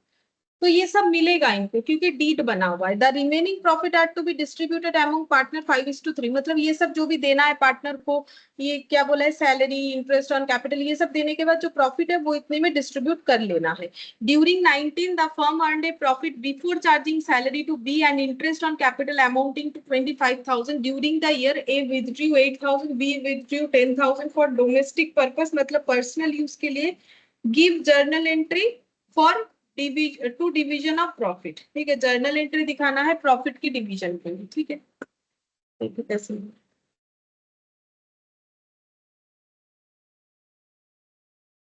अच्छा, सबसे पहले बोला है इन्होंने बिजनेस स्टार्ट किया है 1 Jan 2019 को, तो बोलो 1 जन 2019 को क्या एंट्री होगा, बोलो ये तो बेसिक एंट्री है। बिजनेस स्टार्ट किया है ये, और ये कैपिटल दिया है, बोलो क्या एंट्री।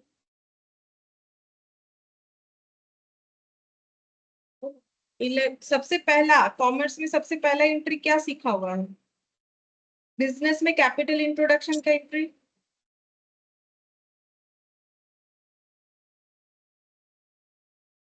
Cash to capital. लेकिन यहाँ पर टू कैपिटल नहीं बोल के क्या बोलना पड़ेगा, to.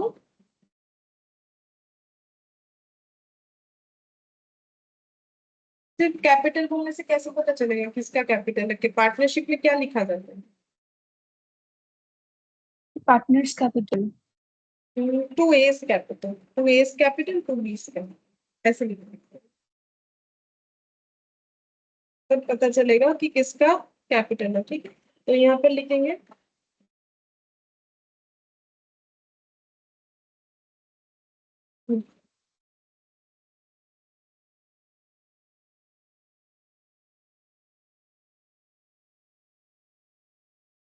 Bank account debit to A's capital to B's capital, 30,000, 20,000,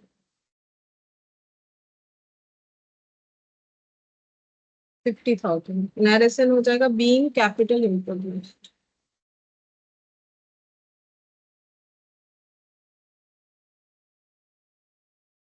अच्छा, फिर देखते हैं क्या बोला।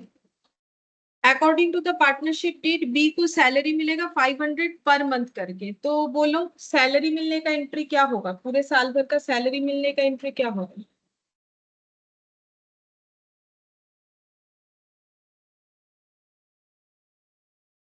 Salary account debit to this capital account.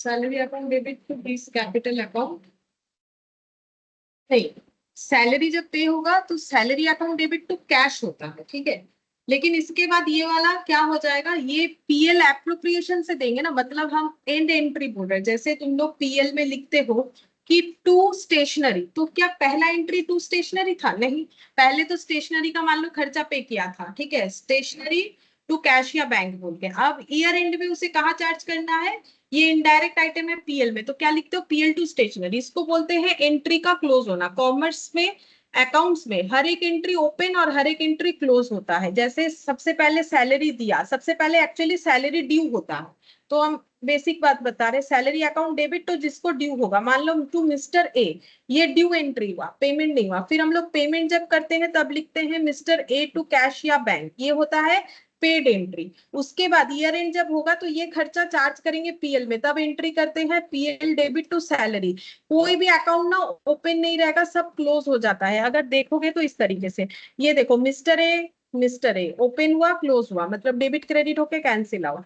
ये देखो सैलरी ओपन हुआ, क्लोज हुआ, बचा क्या, फिर पीएल टू कैश। एक्चुअली हम लोग चाहे तो सिर्फ पीएल टू कैश ही तो एंट्री कर सकते थे जब ईयर एंड में पीएल में ट्रांसफर करना है, लेकिन ये पता नहीं चलेगा ना कि ये कैश क्यों आउटफ्लो हुआ था। ठीक है, इस वजह से इतने सारे स्टेप्स में होता है, पहले ड्यू, फिर पेड, फिर उसके बाद हो गया हम लोगों का ट्रांसफर ईयर एंड में। सेम तरीके से पार्टनरशिप में भी होगा, ठीक है। तो सबसे पहले सैलरी ड्यू हो जाएगा जिसको देना है, तो सैलरी टू हो जाएगा बी, ठीक है, सैलरी टू बी। जब बी को पेमेंट करेंगे, बी टू कैश, देखो सबसे पहले होगा salary to B to cash, ठीक है। तो बी और बी कैंसिल हो गया। अब इसके बाद क्या होगा, ये पीएल एप्रो में जाएगा, पीएल में नहीं जाएगा, क्योंकि थोड़ी देर पहले ही मैंने बताया पार्टनर को कुछ भी देना है लेना है पीएल एप्रो में जाता है। PL appro account debit to यहाँ पर हो जाएगा, यहाँ पर ये बीस कैपिटल बोल के क्लोज करते हैं, एक्चुअली यहाँ पर होता है टू सैलरी हाइफिन देके बीस कैपिटल। देखो ये सैलरी ही क्लोज होगा यहाँ पर। चलो हम एक बार ये पूरा लिख के दिखा देते हैं, PL appro to salary transfer to B's capital, ठीक है। यहाँ पर सैलरी कहा जाएगा, बी के कैपिटल में ट्रांसफर होगा। तो इसका मतलब हम लोग का नेट एंट्री क्या हो जाएगा, पीएल टू सैलरी, ये एक्चुअली होगा बी, ये सैलरी नहीं लिख के ये बीस कैपिटल भी लिख सकते हो कि बी के कैपिटल में ड्यू है कि हमें इतना पैसा देना है। तो क्योंकि पार्टनरशिप में सारे जो भी लेन देन है वो कैपिटल के थ्रू से होगा, तो हमें 20 कैपिटल दिखाना पड़ेगा, ठीक है। तो इस तरीके से एंट्री यहाँ पर एंट्री में लिखना पड़ेगा। पीएल जैसे वहां होता है पीएल डेबिट टू सैलरी, यहाँ पर लिखना पड़ेगा 31 दिसंबर को हो रहा है PL appropriation account debit to 20 capital account.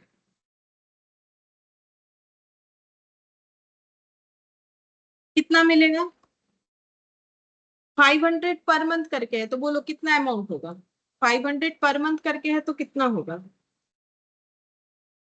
6,000।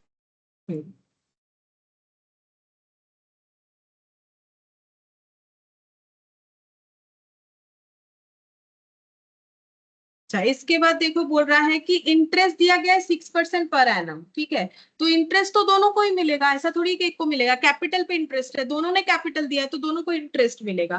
तो फिर इंटरेस्ट मिलने से एंट्री क्या होगा, फिर उनके कैपिटल में वो पैसा जाएगा, ठीक है। तो क्या हो जाएगा, प्रॉफिट एंड लॉस कम होगा, तो प्रॉफिट एंड लॉस मतलब पीएल कम हो जाएगा ना, प्रॉफिट से ही तो इंटरेस्ट देंगे। तो PL appropriation account debit to क्या हो जाएगा, to A's capital to B's capital. Interest देना पड़ेगा, बोलो इंटरेस्ट कितना होगा, बोला है 6% पर एनम करके, बोलो कितना होगा, 30,000 into 6%, 1,800। 30,000 इंटू 6% इंटू 12/12 है, पूरे टाइम पीरियड का है इसीलिए 1800 होगा। और एक कितना था, 6% इंटू 12/12,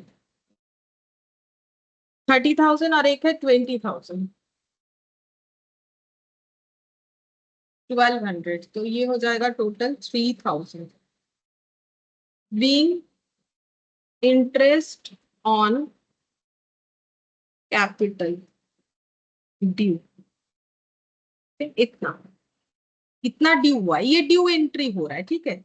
यहाँ पर हम लोग इसी तरीके से ही करते हैं कि पीएल एप्रोप्रिएशन का हमें दिखाना है कि पीएल एप्रोप्रिएशन में कितना जा रहा है, तो इसको हम लोग ऐसे लिखेंगे ये इतना देना पड़ेगा। The remaining profit are to be, अच्छा प्रॉफिट देखेंगे कितना है, जो कि 5:3 में इन्हें एडजस्ट कर देना है। तो प्रॉफिट कितना बचेगा बता सकते हो, प्रॉफिट कितना होगा, देखो इनका प्रॉफिट था कितना, इनका प्रॉफिट था टोटल, प्रॉफिट कहाँ दिया हुआ है,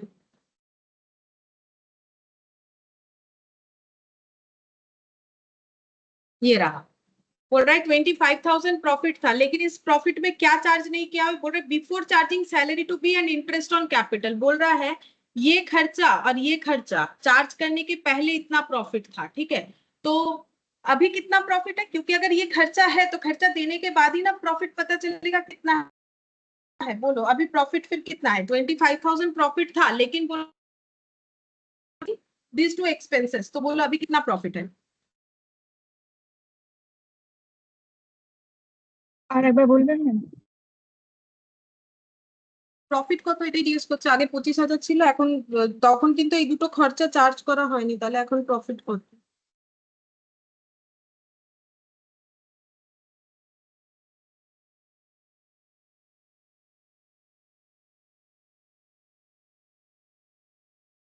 चलो हम माइनस करना सिखाते हैं, क्या करें। 25,000 का प्रॉफिट था, 6,000 का खर्चा पे नहीं हुआ, 1800 का खर्चा पे नहीं हुआ, 1200 का खर्चा पे नहीं हुआ। उसमें आप क्या सिखाए हैं नहीं पता मुझे, शायद मुझे ही नहीं आता है सिखाने।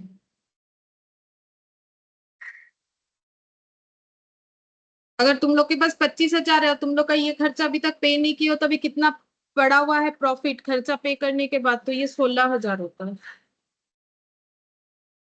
16,000 का प्रॉफिट बचा हुआ है, अब वो डिस्ट्रीब्यूट होगा पार्टनर लोगों में। 16,000 टू ए's कैपिटल टू बी's कैपिटल। बोलो कितना कितना प्रॉफिट शेयर होगा, बता सकते हैं? बता A's दिया है। capital 8,000, हाँ, B's capital 6,000. 16,000 इंटू 5/8, 16,000 इंटू 3/8, ऐसे करने से आ जाएगा। बीइंग प्रॉफिट को ऐसे पाई साइन से लिख दिया, डिस्ट्रीब्यूटेड। अच्छा, अब बोला है कि इन्होंने ड्रॉ किया था during the year A withdrew 8,000 and B withdrew 10,000 for domestic purpose. तो ड्रॉइंग्स का एंट्री क्या करोगे?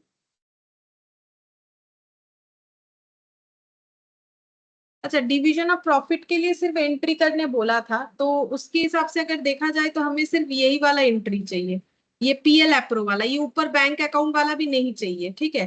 फिर भी कर लिया है तो कर लेते, कोई फर्क नहीं पड़ता है। बोलो ड्रॉइंग्स का एंट्री क्या होगा? बोलो नॉर्मली ड्रॉइंग्स का Drawings एंट्री।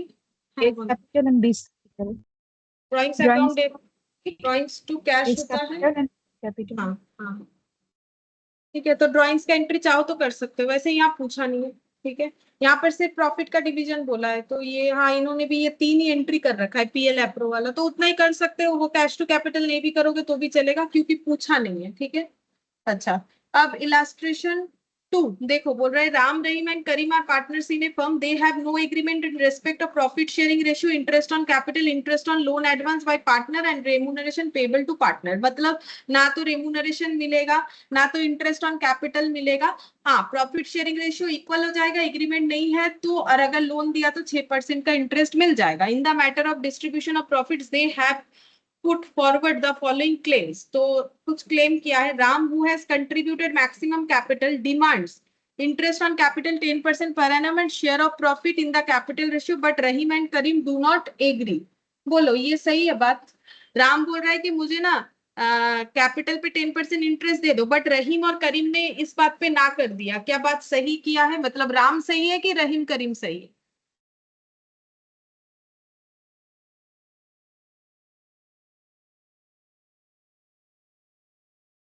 Rahim Karim सही है। राम कैसे सही हो सकता है? जब बना हुआ ही नहीं है डीड, तो 10% इंटरेस्ट ऑन कैपिटल कहाँ से मिलेगा? अगर लिखा हुआ होता तो मिलेगा। ऑब्वियसली रहीम और करीम सही है। Rahim has devoted full time for running the business and demands salary at the rate of 500 per month, but Ram and Karim do not agree। बोल रहा है कि रहीम बोल रहा है कि हम ज्यादा काम करते हैं तो मुझे सैलरी दे दो 500 पर मंथ करके, बट रहीम करीम इस बात पे एग्री नहीं हो रहा है। बोलो कौन सही है? राम और करीम नहीं हो रहा है, बोलो कौन सही है? Ram and Karim. हाँ, क्योंकि वो ज्यादा काम करता है तो उसे एक सैलरी मिलेगा, ऐसा फिर लिखवाना चाहिए था, लिखा हुआ तो है नहीं, तो फिर कैसे मिलेगा? Karim demands interest on loan 2,000 advance by him at the market rate of interest which is 12%। Karim बोल रहा है मैंने 2,000 रुपए का जो लोन दिया है फर्म को, मुझे उस पर इंटरेस्ट 12% करके दे दो, क्योंकि मार्केट में यही रेट चल रहा है। तो क्या करीम का डिमांड सही है?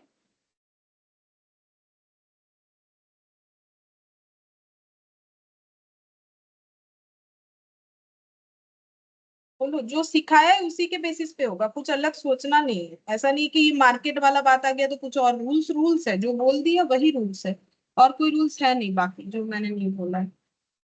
तो लोन का जो प्रोविजन है उसी के बेसिस पे बताओ। No, ma'am. नहीं मिलेगा, क्योंकि 12% नहीं मिलेगा। अगर दिया है 2000 एडवांस तो कितना परसेंट मिलेगा? 6%. 6%, क्योंकि एग्रीमेंट बना हुआ नहीं है। तो कुछ भी कंफ्यूज क्यों ना करें, हमारा जो बेस है वो थोड़ी ना भूलना है, वो उसी के बेसिस पे देगा। कंफ्यूज करने के लिए कुछ भी दे सकता है, लेकिन उसके साथ क्या है, जो रूल्स है वो हम लोग पढ़ चुके हैं, बस उसी पे ध्यान रख के बोलना है। How shall you settle the dispute and prepare profit and loss appropriation account after transfer 10% of the divisible profit to reserve? Net profit before taking into account any of the above claims amounted to 45,000 at the end of the first year of the business. ये देखो, ये जो तुम लोगों ने हाँ ना बोला उसको यहाँ पर अच्छे से लिख दिया है, ठीक है। तो तुम लोग को भी ऐसा क्वेश्चन देगा तो तुम लोग को भी लैंग्वेज में तो लिखना पड़ेगा ना, सिर्फ हाँ ना लिखने से तो नहीं होगा। नो फिर देन उसका रीजन दे देना है, हो गया। अब हमें बोला है कि पीएल एप्रोप्रिएशन बना के दिखाओ, ठीक है। तो हम दिखाते हैं पीएल एप्रोप्रिएशन कैसे बनेगा। पीएल एप्रोप्रिएशन अकाउंट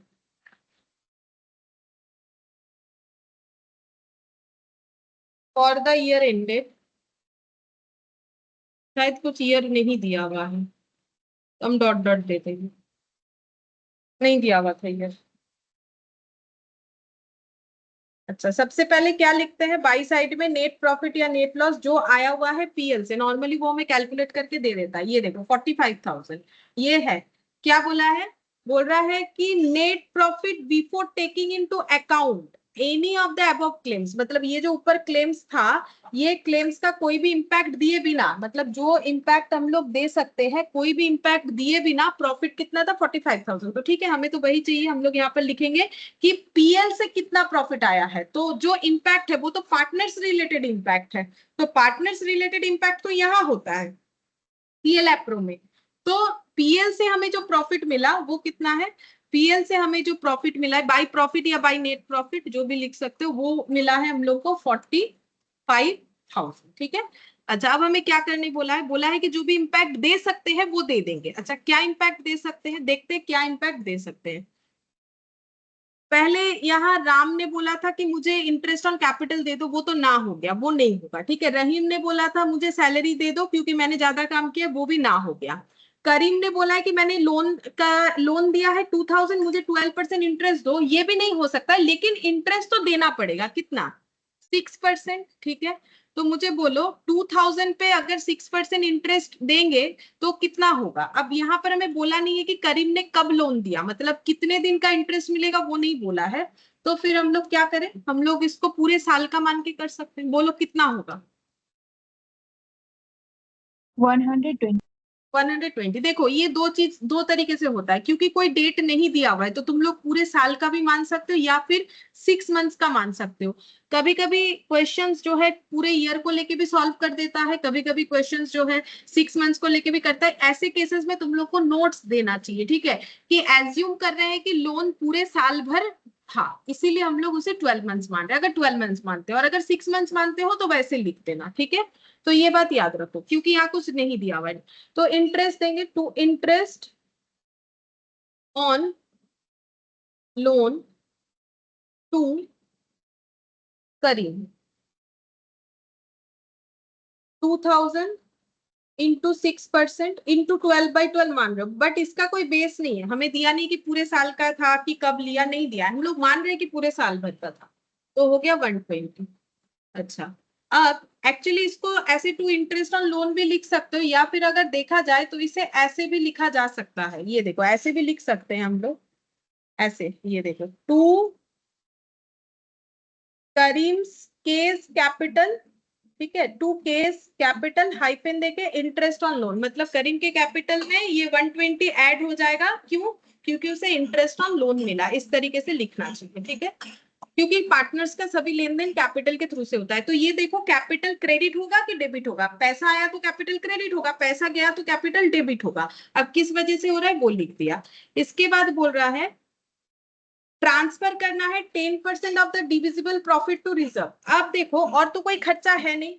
अब ये अगर इसके बाद क्वेश्चन में कुछ नहीं बोलता तो बचा हुआ अमाउंट हम लोग प्रॉफिट के तौर पे डिस्ट्रीब्यूट कर देते। तो मुझे बोलो तो अब ये 120 इंटरेस्ट ऑन लोन देने के बाद कितना प्रॉफिट बचेगा, अगर 45,000 प्रॉफिट है 120 इंटरेस्ट देने के बाद कितना प्रॉफिट बचेगा। हाँ, 44,880। लेकिन हाँ, इसको क्या बोलेंगे, ये जो 44,880 निकल के आया, इसको क्या बोल सकते हैं, इसका नाम क्या दे सकते हैं, डिविजिबल प्रॉफिट। इसको क्या बोलेंगे, डिविजिबल प्रॉफिट। क्यों, क्योंकि ये प्रॉफिट डिवाइड हो सकता है किसमें, पार्टनर लोगों में। लेकिन क्वेश्चन में कुछ बोल दिया है, बोला है कि डिविजिबल प्रॉफिट में से 10% रिजर्व में ट्रांसफर करना है। तो बोलो इसका 10% कितना होता है, 4488 4488 होता है। तो रिजर्व में ट्रांसफर करेंगे तो प्रॉफिट कम हो जाएगा ऑब्वियसली। तो टू ट्रांसफर टू रिजर्व, क्या कहां से ट्रांसफर करना है, डिविजिबल प्रॉफिट से। डिविजिबल प्रॉफिट कैसे निकाला, खर्चा सारा देने के बाद जो बच जाता है उसी को बोला जाता है डिविजिबल प्रॉफिट। ठीक है, तो ये डिविजिबल प्रॉफिट से हम लोगों ने ट्रांसफर कर दिया रिजर्व में 4488। अब और कुछ बोला है क्या करना पड़ेगा, तो देखते हैं। देखो नहीं, और कुछ नहीं बोला है। अब क्या करोगे बोलो, अब और तो कुछ नहीं बोला है, सब हो गया। अब क्या करेंगे, अब क्या करना चाहिए बोलो। 40,392 हाँ, वो क्या आया, 40,392 सही है, बट इसको क्या बोलेंगे बोलो, share of profit divisible profit. ठीक है, ये डिविजिबल प्रॉफिट जिसका शेयरिंग मिलेगा, किसको मिलेगा, ये डिविजिबल प्रॉफिट है, इसका शेयर मिलेगा, किसको मिलेगा, वो capital पार्टनर लोगों को मिलेगा।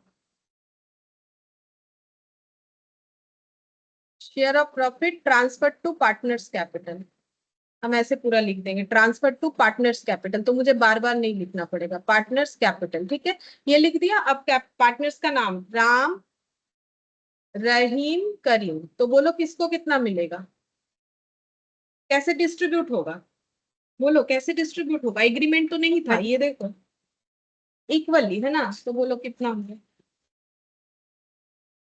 13,464 सभी के लिए इतना ही होगा, 13,464 13,464 13,464। ठीक है, इसको डिविजिबल प्रॉफिट बोलते हैं।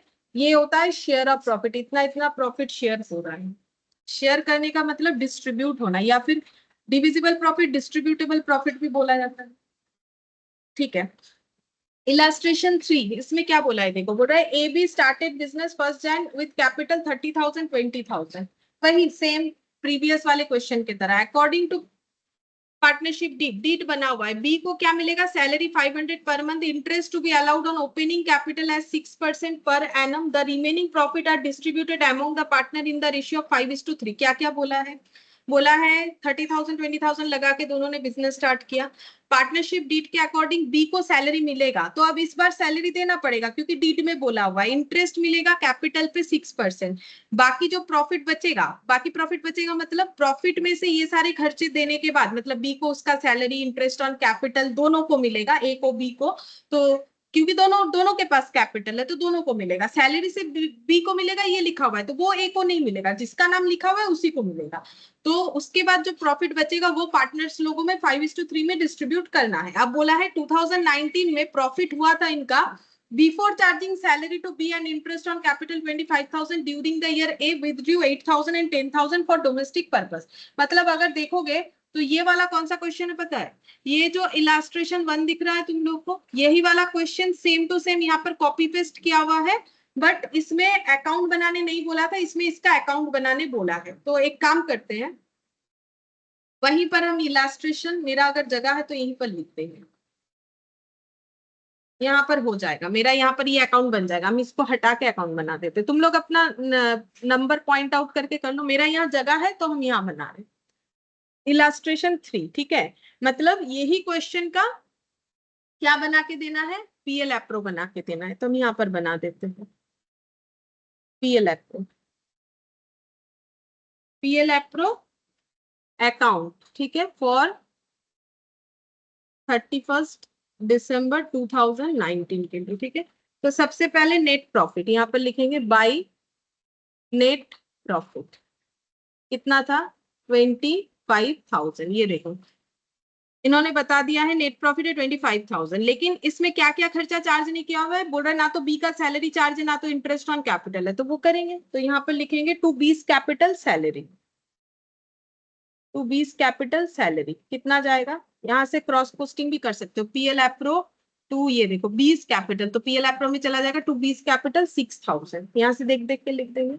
अच्छा, दोनों को इंटरेस्ट मिलेगा, to A's capital to 20 capital interest, interest ठीक है, इंटरेस्ट मिलेगा 1800, ये देखो यहाँ दिख रहा है 1800 और 1200, ये देख देख के ही मैंने लिख दिया, ठीक है 1800 और 1200। अब जो प्रॉफिट बचेगा ये सारे खर्चे देने के बाद, ये तो डिविजिबल प्रॉफिट था लेकिन ये डिवाइड नहीं कर सकते क्योंकि इसमें से ये खर्चा देना पड़ा। अब जो डिविजिबल प्रॉफिट बचेगा वो पार्टनर लोगों में डिस्ट्रीब्यूट करेंगे, तो यहाँ पर लिखेंगे to share of profit transfer to partners capital, ठीक है, कैपिटल पार्टनर्स के कैपिटल में चला जाएगा, ए और बी के कैपिटल में चला जाएगा, ठीक है। तो कितना प्रॉफिट बच रहा है, अभी मैंने वो माइनस करके 16,000 आया था, ठीक है। अगर 25,000 से ये 6,000, 1800 और 1200 माइनस करोगे तो 16,000 आता है, और ये 16,000 पार्टनर लोगों में 5:3 में डिस्ट्रीब्यूट होगा, तो एक को मिलेगा 10,000, दूसरे को मिलेगा 6,000। सेम क्वेश्चन को हमें यहाँ पर दिखाने के लिए बोला था तो मैंने यहाँ पर दिखा दिया, ठीक है। और ड्राइंग्स यहाँ पर नहीं आएगा, ड्राइंग्स का एंट्री जो होता है वो कैपिटल का होता है, ठीक है, ड्राइंग्स टू कैपिटल होता है, तो ये तो कोई कैपिटल अकाउंट है नहीं, पीएल एप्रो है, तो यहाँ पर नहीं आएगा। अगर ड्राइंग्स का इंटरेस्ट होता तो यहाँ पर आता, ठीक है। अब मतलब ये कंफ्यूजन हो सकता है ना कि ड्राइंग्स क्यों नहीं आएगा, लेकिन थोड़ी देर पहले तुम लोगों ने तो ड्राइंग्स का एंट्री बताया था, ड्राइंग्स टू कैपिटल, तो वो कैपिटल अकाउंट में आता है, ठीक है, कैपिटल अकाउंट में आएगा, तो इसीलिए यहाँ पर नहीं आएगा। ये देखो यहाँ पर date of drawings and rate of interest drawings is not given, यहाँ पर क्या ड्राइंग्स का इंटरेस्ट बोला था, बोला भी नहीं था, रेट दिए तो क्या फर्क पड़ता है, हमें तो बोला नहीं कि पार्टनरशिप डीड में लिखा हुआ है कि ड्राइंग्स पे इंटरेस्ट मिलेगा, ना तो हमारे पास कोई रेट अवेलेबल है, तो इंटरेस्ट अगर होता तो उसका इम्पैक्ट पीएल एप्रो में आता, बाकी ये यहाँ पर इसका कोई इम्पैक्ट नहीं आएगा। अच्छा, अब इलास्ट्रेशन 4 इसलिए नहीं आएगा क्योंकि देखो, और एक चीज भी सुन लो, क्योंकि ड्राइंग्स करने से कैपिटल कम होता है, उसके साथ पीएल एप्रो का यहाँ पर कोई लिंक नहीं है, प्रॉफिट में कुछ कम ज्यादा नहीं होता है, कैपिटल कम होता है ड्राइंग्स करने से, ठीक है, चाहे वो पार्टनरशिप हो चाहे वो किसी भी तरीके का बिजनेस हो। इलास्ट्रेशन 4 देखो क्या बोला है, बोल रहा है A be started business on 1 Jan 2019 with capital 30 and 20 according to partnership deed, B is entitled to salary 500 per month, interest opening capital 6%, same question, remaining profit distributed during 19 prepare capital account. अच्छा, same question में हमें capital account बनाने बोला है, देखो illustration जो 1 था और जो 3 था वो बराबर था, इलास्ट्रेशन 1 और इलास्ट्रेशन 3 सेम क्वेश्चन का लेजर और जर्नल एंट्री था। अब इलास्ट्रेशन 4 क्या है, उसी क्वेश्चन, सेम क्वेश्चन है, हम लोगों को पार्टनर का कैपिटल अकाउंट बनाने बोला है, तो एस कैपिटल और बीस कैपिटल बनाएंगे, तो हम एक साथ बनाएंगे, ठीक है, चाहे यहाँ पर कैसा भी किया हुआ हो, पार्टनर्स कैपिटल अकाउंट।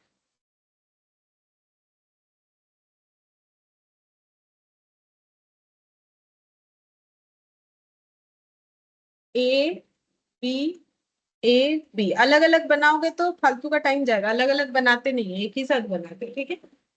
अच्छा, अब ये देखते हैं कि ये क्वेश्चन हमें कौन से मेथड से करना है, फिक्स्ड मेथड या फ्लक्चुएशन मेथड। तो इनका कैपिटल कैसा है, कुछ बोला नहीं है, फिक्स्ड है कि फ्लक्चुएटेड है, तो हम दोनों तरीके से करके दिखा देते हैं, ठीक है। तो अगर हम लोग फ्लक्चुएशन मेथड से करते हैं, पहले हम वही दिखा रहे हैं, अगर हम लोग फ्लक्चुएशन मेथड से करते हैं तो कैपिटल कितना है, ओपनिंग में 30,000 20,000, तो हम यहाँ पर लिखेंगे 1 क्योंकि कैपिटल लाइबिलिटी होता है तो क्रेडिट साइड में ब्रॉट डाउन हो जाएगा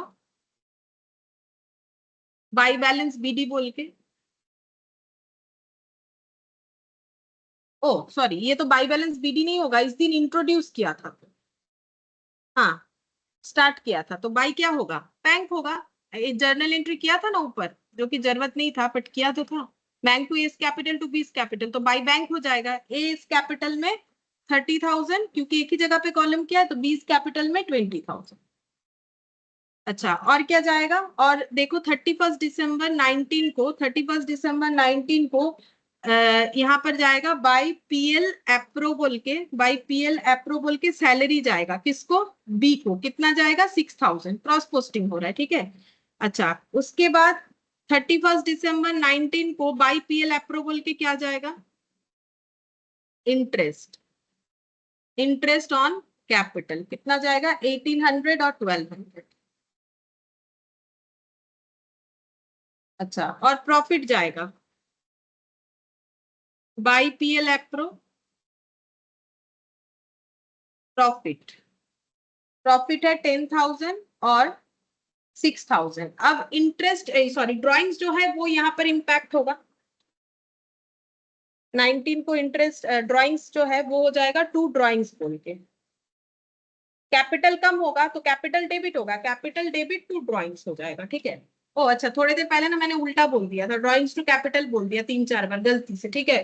ड्राइंग्स टू कैपिटल नहीं, कैपिटल टू ड्राइंग्स, क्योंकि मैंने बोला कि कैपिटल कम होगा, बट कैपिटल टू ड्राइंग्स नहीं बोल के ड्राइंग्स टू कैपिटल बोल दिया, शायद मुझे ऐसा लग रहा है, ठीक है। लेकिन हमेशा याद रखो कि ड्रॉ करेंगे तो कैपिटल कम होगा, कैपिटल बढ़ने से क्रेडिट, कम होने से डेबिट, तो फिर कैपिटल डेबिट होगा, ठीक है। 8,000 और 10,000, 8,000 और 10,000, ठीक है। अब इसको क्लोज करेंगे तो कैपिटल पता चल जाएगा कितना पड़ा हुआ है, तो टू बैलेंस शीट 30, 40, 41, 800,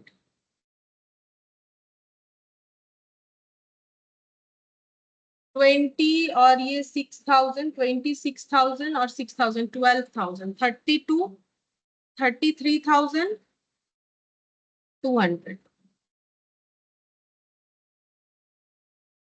22,000, 23,200, और ये हो जाएगा 3 जीरो है, ये 33,800, ये बैलेंस करके आ गया कि इतना कैपिटल बचेगा। ये मैंने दिखा दिया कौन से मेथड से, इसको बोलते हैं फ्लक्चुएशन मेथड। क्यों बोलते हैं, जब दोनों मेथड हो जाएगा तो समझा देते हैं, देखो इसको बोलते हैं फ्लक्चुएशन मेथड। अब हम फिक्स्ड कैपिटल मेथड से भी करके दिखा देते हैं, ठीक है। फिर बताएंगे कि इस क्वेश्चन में कौन सा करना है, वो भी बता देंगे। पार्टनर्स कैपिटल,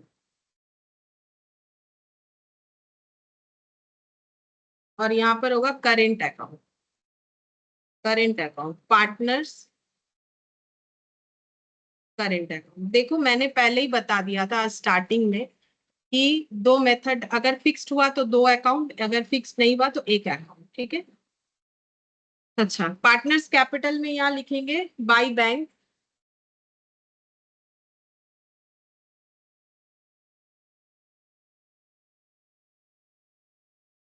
$30,000 और 20,000, कितना था, हाँ 30-20।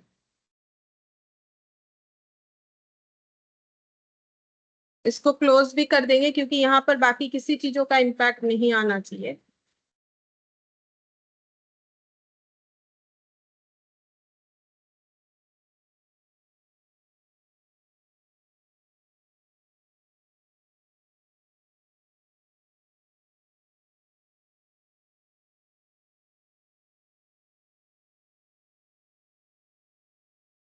करेंट अकाउंट में क्या आएगा, कैपिटल के अलावा बाकी सारे ट्रांजैक्शंस आ जाएंगे, जैसे कि ये by P L appro salary,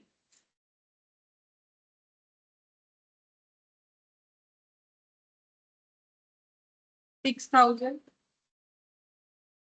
bye P L appro interest on capital 1,800 और 1,200, बाय पीएल एप्रो प्रॉफिट,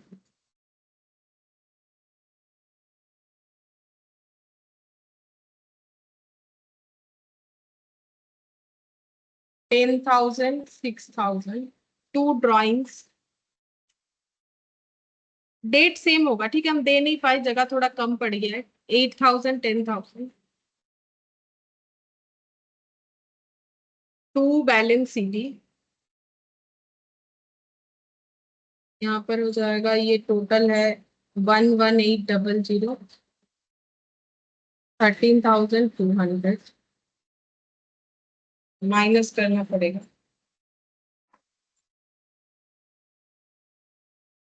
ये हो जाएगा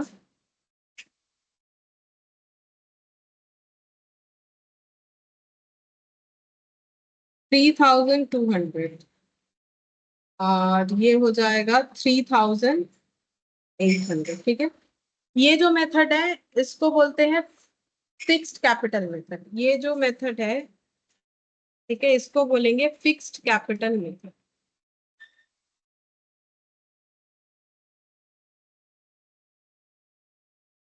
फिक्स्ड कैपिटल मेथड, जहां पर दो अकाउंट बनेगा। क्यों? क्योंकि कैपिटल को फिक्स्ड रखना है। तो अगर कैपिटल फिक्स्ड रखना है तो कैपिटल में कुछ और एडिशन डिलीशन नहीं कर सकते हैं। तो फिर ड्यूरिंग द ईयर बिजनेस में जो भी पार्टनर लोगों को मिला या पार्टनर को देना पड़ा, देना कब पड़ेगा? जब इंटरेस्ट ऑन ड्रॉइंग्स आएगा। एक भी क्वेश्चन में नहीं आया तो नहीं कर रहे हैं हम लोग, ठीक है।